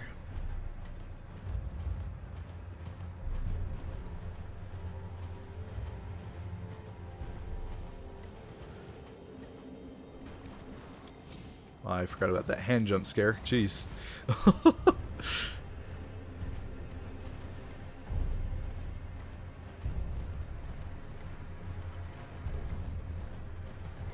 Alright.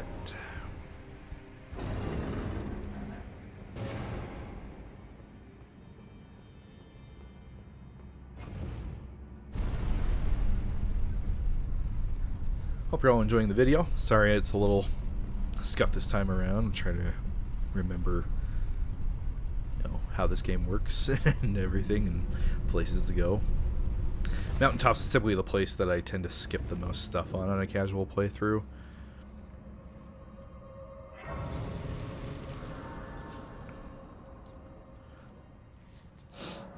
Alright, Giant Conquering Hero's Grave. I can't remember what's behind here. We'll go ahead and use one stone sword key.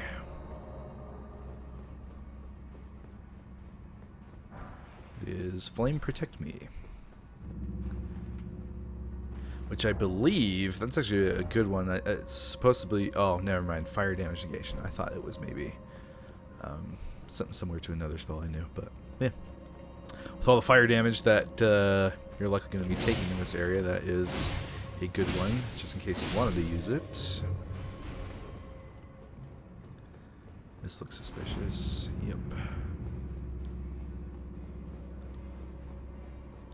This hero's grave is definitely the one I've done the least out of all of them.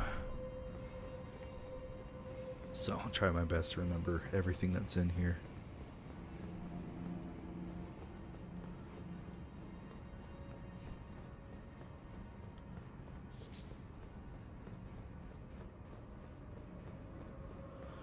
Alright, so this is very similar to the other catacombs that we did not too long ago, where you'll see these shadow enemies that you can't damage while they're in that form. You need to lure them into these light spots in order to be able to hurt them.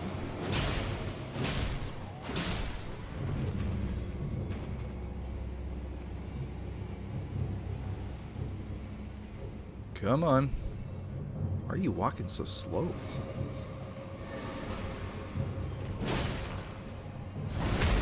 Oh, okay, cool. Sure, I'll take the critical hit. Not sure why that happened. I guess when they go into the light, it acts like a stagger, so it gives you that opportunity, maybe? Ouch.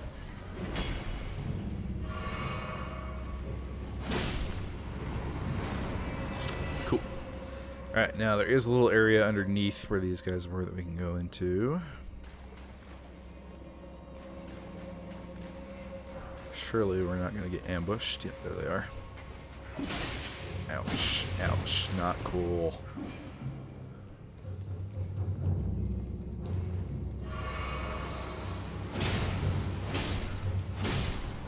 Okay. There's that. Moving forward, watch out for the fire breath. Oh, looks like it just ends right there.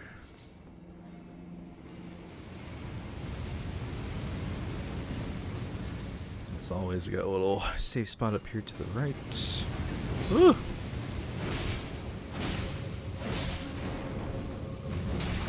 Ouch. Sucks to suck, dude. Not gonna try to go for that. And one more fire. There we go. We'll just let the statue do its work. Our work for us. So why not?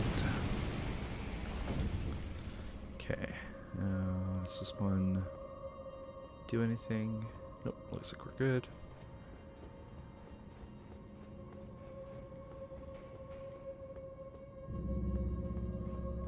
Hello. Now, whatever. I pushed B. Ah! Stop! Stop! Ooh. Okay, another Stone Sword key we can use here. We're starting to run out of those now. I might have to go back to that merchant and buy them. Oh, we got 6. We're good.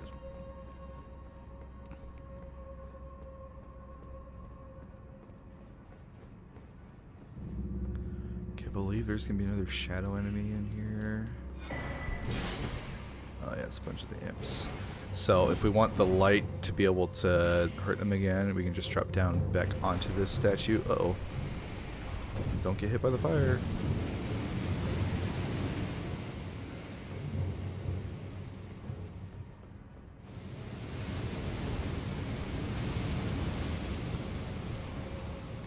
But yeah, that will make it so the light shows back up and we can actually hurt them.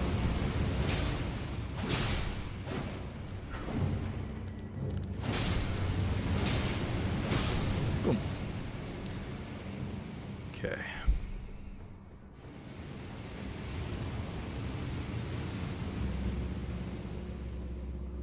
Alright, go down this elevator.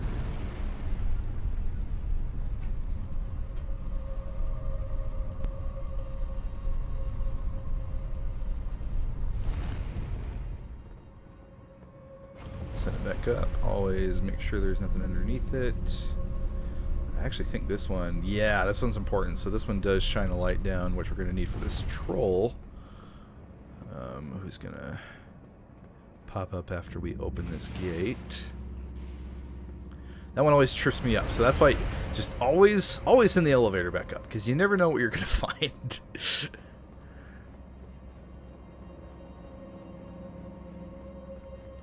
And this troll is required to defeat in order to unlock the boss door. So,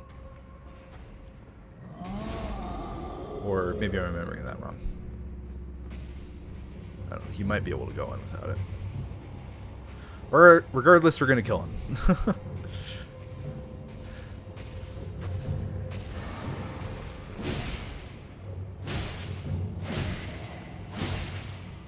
Stompies. Swipies. Slammies. Ouch. Surprised he hasn't staggered. Really surprised. Okay, yeah, there it is. Okay, yeah, you do have to kill him in order to beat the level, so you're welcome. Can't believe you're able to go down there. I think the intended way is, so when you get over here, you can actually drop down to the side down there. Go ahead and, there is a prelate over here, which, yikes. We'll see if we can, giant seal, that does improve fire giant incantations, so again, if you're doing an incantation build, that can be very helpful. Ooh! Ladder. Another Erdtree watchdog. What's over here? Oh, there's two of them. Yikes. Okay, yeah, so over here is where the elevator is. So normally, the light's shining right here. Where's the lever? We haven't trapped ourselves, have we?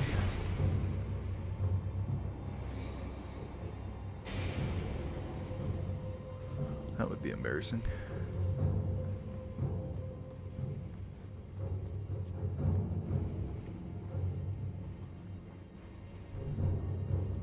Did not see a lever over there. Maybe I'm just blind.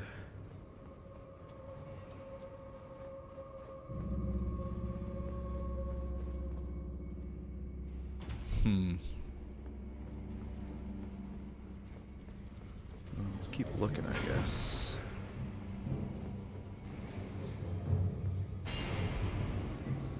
Figured it would be behind it, but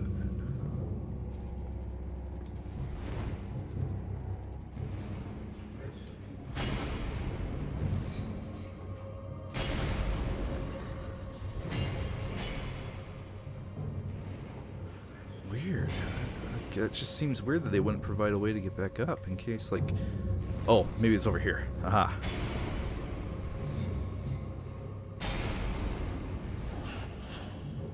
Nope. Oh yeah, so this takes you back up to that broken staircase, the platform above it. Man, this is a joke of a walkthrough for this place. I apologize. Like I said, I normally don't do this one. I promise.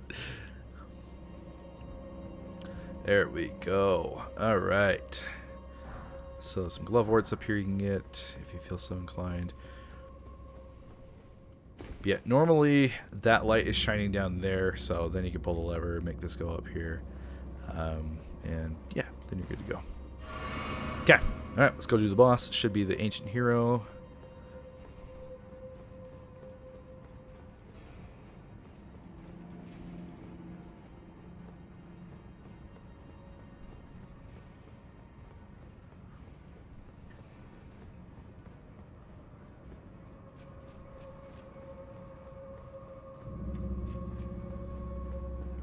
Probably the tamest of all the heroes' graves. There's no chariot things to have to worry about. No dumb traps.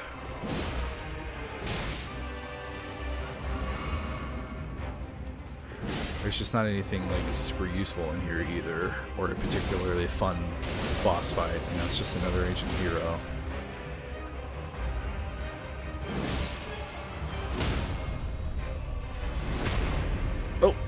Nice and easy. You get the Zamor set from that. Cool. Okay, well that clears that out, and now all that is left is the final boss. I'll go ahead and level up real quick. Now there is an NPC invasion up here that we'll go ahead and do. Because he drops one of the cheapest weapons in the game. So if you're looking for something to be able to cheese with, I will show you how to get that weapon. I say as I'm using Bloodhound's Fang, but you know, I love the weapon. It's fun. Sue me.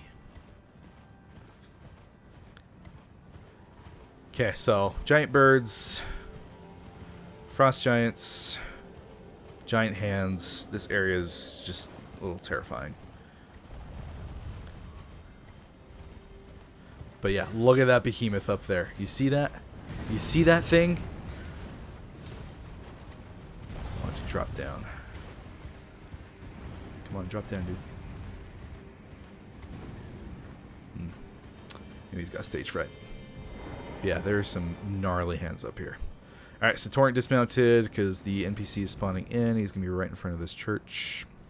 It's going to be Okima. And he is wielding Rivers of Blood, which is just an absolutely insane weapon. The weapon art itself is nuts. I'll show you what I'm talking about once I kill him. Woo! That was a lot of damage. Holy cow.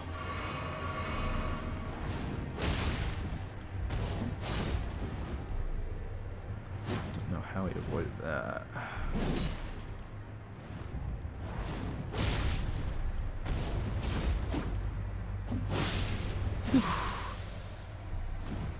This weapon is particularly good for like a level 1 build. So if you're trying to do a level 1 run, that thing can be very helpful. The only hard part is just getting the required stats on level 1 in order to wield it, but it is possible. So I'll show you. We'll put it on our offhand for now. Oh, I don't have the. Oh, you need 20 arcane. Dang. So I can't show it off. I don't have the stats to be able to show it, but it's nuts. It is really, really cool. All right, another sacred tier. We are now at plus 12. I want to see if I can get the giant hand to drop down, because man, that thing is crazy. There's an Ash of War Scarab up there that you can see.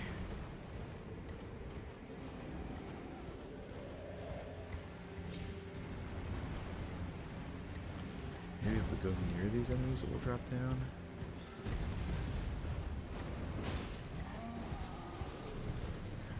Hello. Weird. It just doesn't want to come down.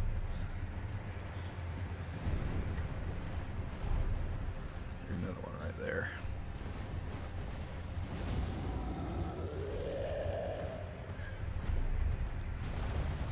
Alright, well. Don't know why they're not coming down. It's a little weird, but yeah, they're freaky.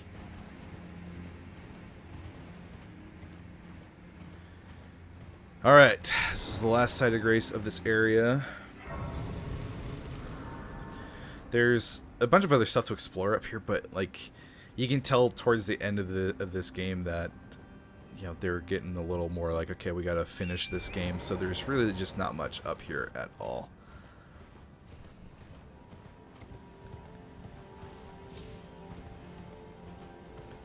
Alright. Now this is a boss that you're able to use Torrent on. You can summon Alexander right here if you want to, if you're needing some help with this fight. But here we are on to Fire Giant. You can see him clear up there.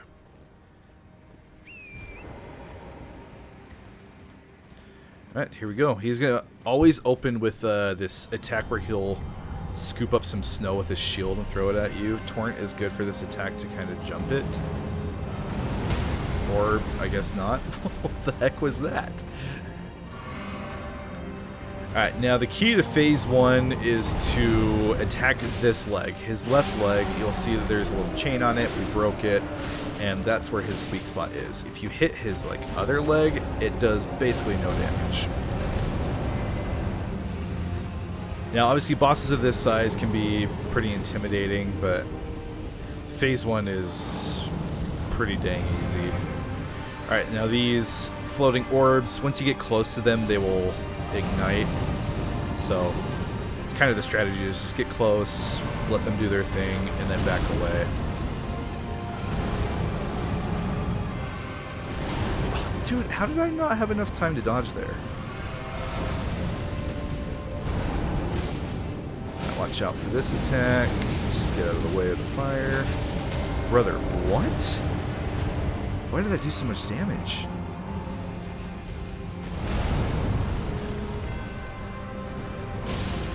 This guy took forever on level 1, not necessarily because of difficulty, but more just, like, he's just got so much health. So hitting him at level 1 just doesn't do much.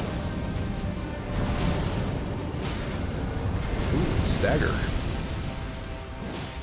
Okay, on to phase 2. This is a disgusting cutscene. I hate it, but I'm gonna show it.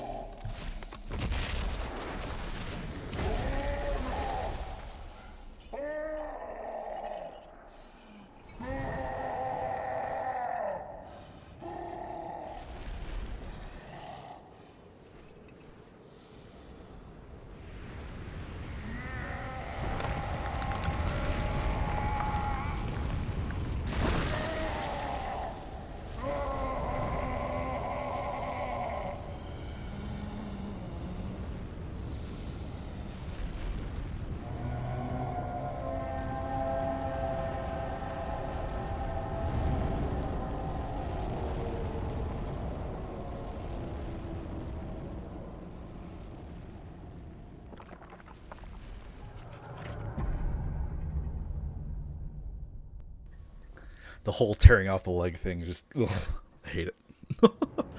Alright, phase 2, here we go. So, now you'll see he doesn't have, like, actual walking legs anymore.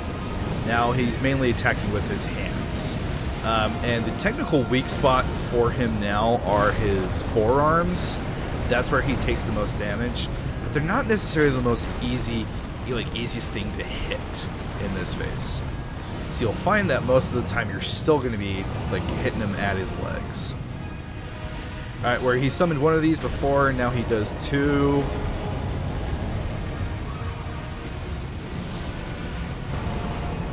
Watch for the slam. Ouch, I did not watch for the slam.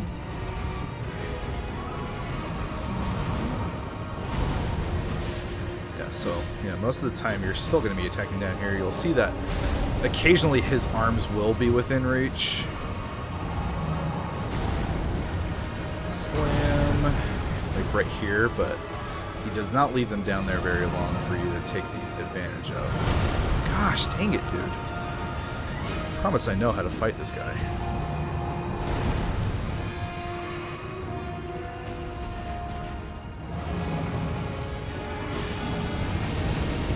Oof, I did not prepare for that attack. Yep, that's death. I thought he was doing something completely different. Well, that was a scuffed phase 2. Man, that was terrible.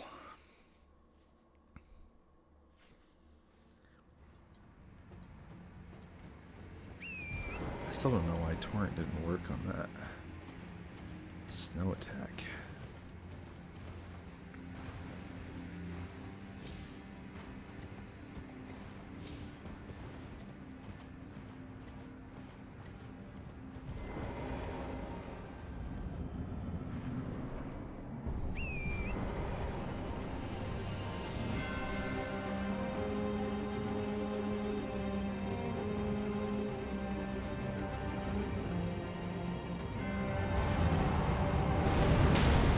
Am I just remembering that wrong? Maybe I'm wrong. Maybe you can't do that with Torrent. I could have sworn that's how I used to always do it.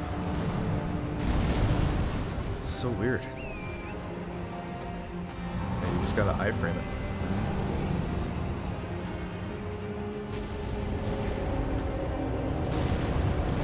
I guess if we die again, we'll experiment on something else.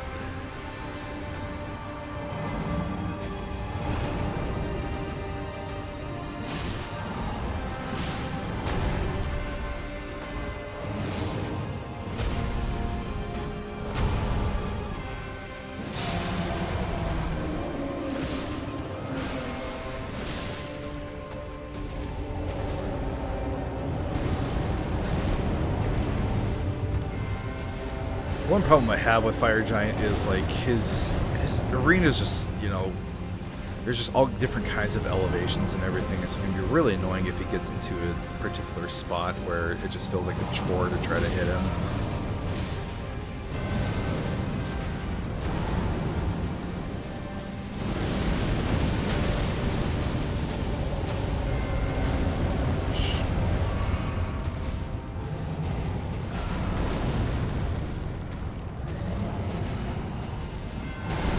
his attacks are really slow, so that for the most part they're pretty easy to avoid.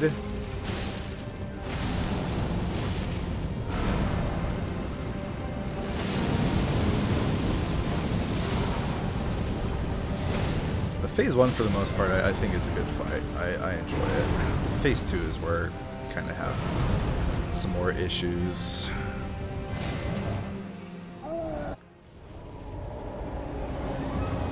The fire's still out there.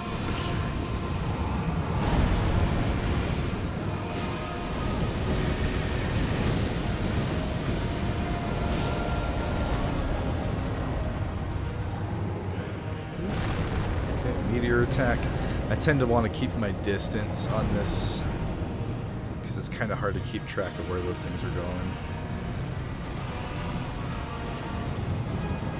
He has yet to do his fire rocket attack, which in Phase 2 can be kind of hard. Oh, here we go. Dodge. Ouch. Oh, I am so washed. This is sad.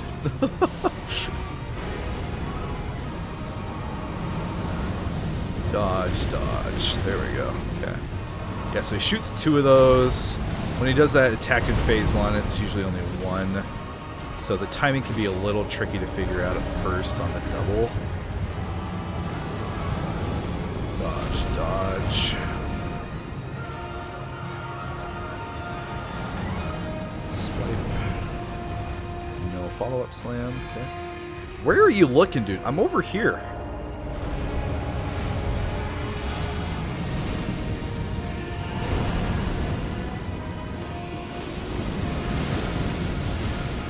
Nice. Found a perfect spot.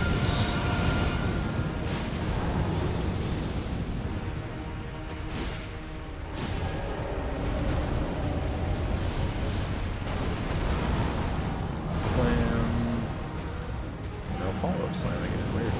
Okay, rocket, dodge, dodge. Ouch.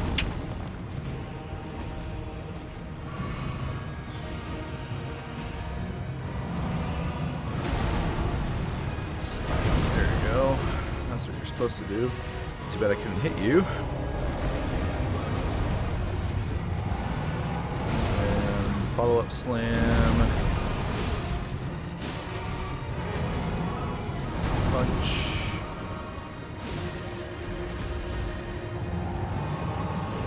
Elbow.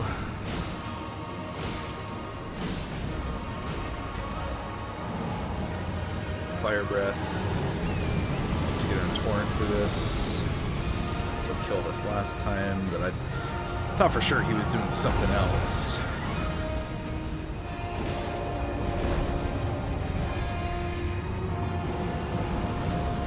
Dodge, dodge.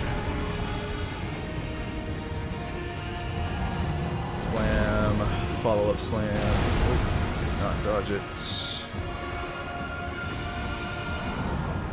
Swipe.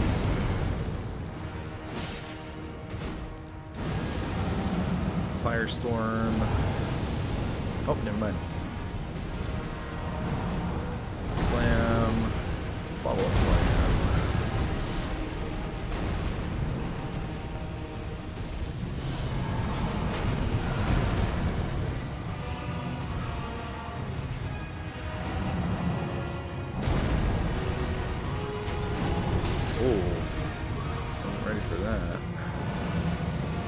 Watch out. Go, go, go, go, go, go. We're in a horrible spot. Horrible spot. Horrible spot. Jeez, that stupid rock blocked us. That was scary.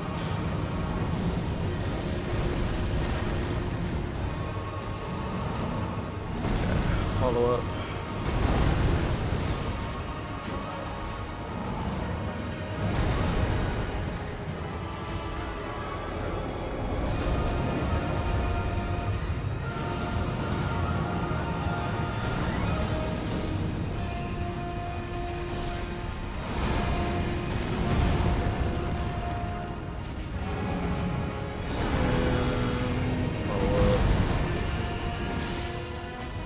Almost got him.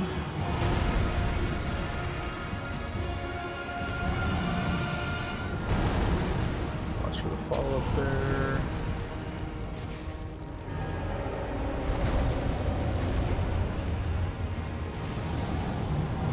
Okay, this is the moving fire breath. Are you kidding me, Torrent? You useless piece of shit. Are you kidding me? How did that hit Torrent and it one-shot him? I can't believe we lost like that. Freaking Torrent, you useless. Alright, well. I guess this time we'll try iframing the snow attack. Maybe I would always like use Torrent to run up, and then once he started attacking, I dismounted and then iframed. Maybe that's what I'm remembering. It's been so long. We'll give that a shot. Man, that's so annoying. He was right there. We were doing pretty good too. Okay. Yep, that's got to be it. Okay, so ignore me what I first said. Don't use Torrent for the snow attack. He's useless. As always.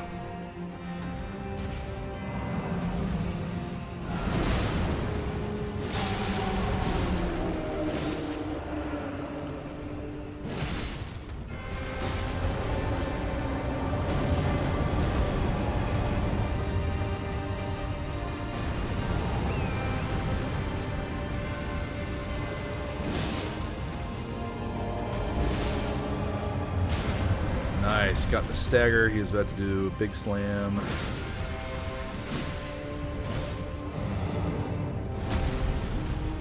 Double stomp. Nice, perfect. Phase 2 without any fire attacks. It's always ideal.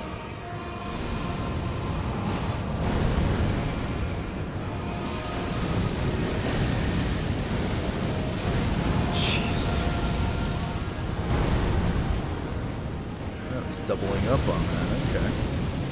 See how it is. And of course, why not? Okay, I'm gonna take this opportunity to pop a rune arc. Just get more stats going. Kill him quicker. No? Really?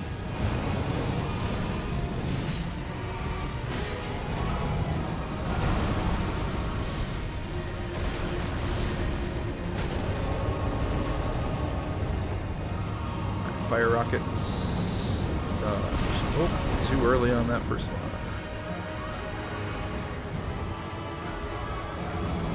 Slam. Follow up slam.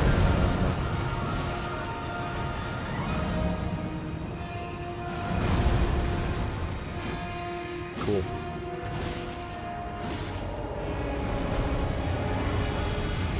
Okay, watch for rockets again. Nope, nope. Wandering Fire Breath, the thing that killed us last time. Man, that range is crazy. Alright, so you want to dodge to the side on that one, I guess.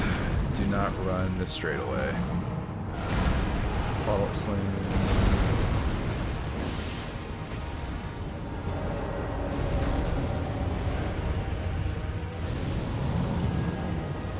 Balls.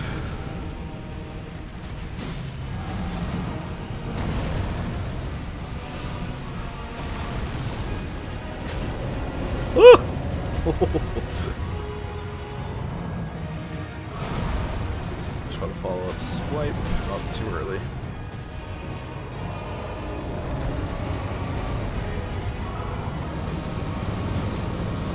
Dodge. Slam. No? You piece of shit.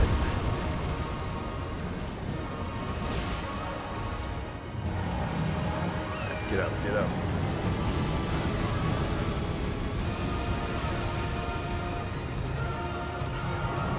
There's the slam. Follow up.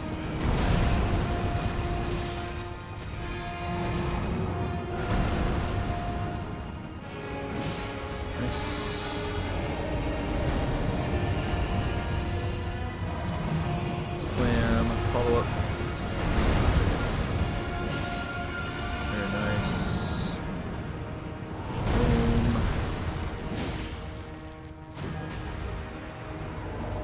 I was really hoping to stagger him because his crit's really cool.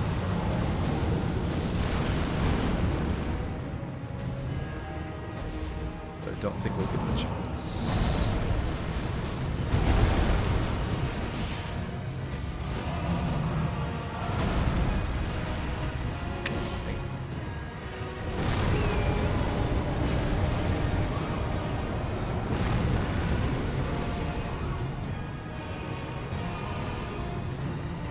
Man, this game's beautiful. It's so freaking cool.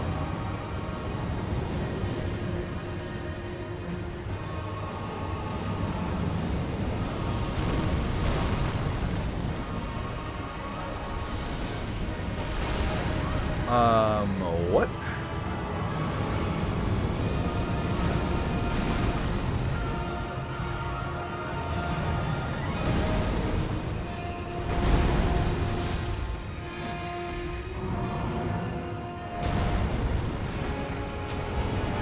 I'm always too early on that. People's elbow! Ouch! There we go. Jeez, that took way longer than it should have.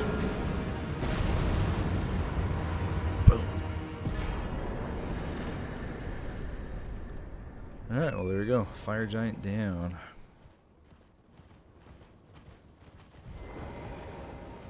Got lots of ruins we can spend.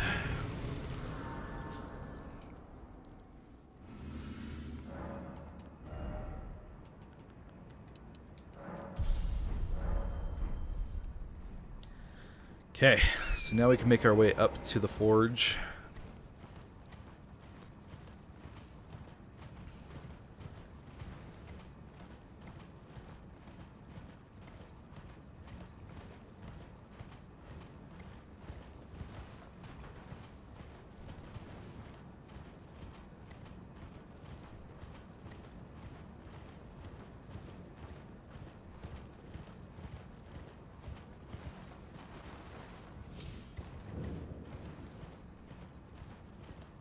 Here we are at the Forge of the Giants.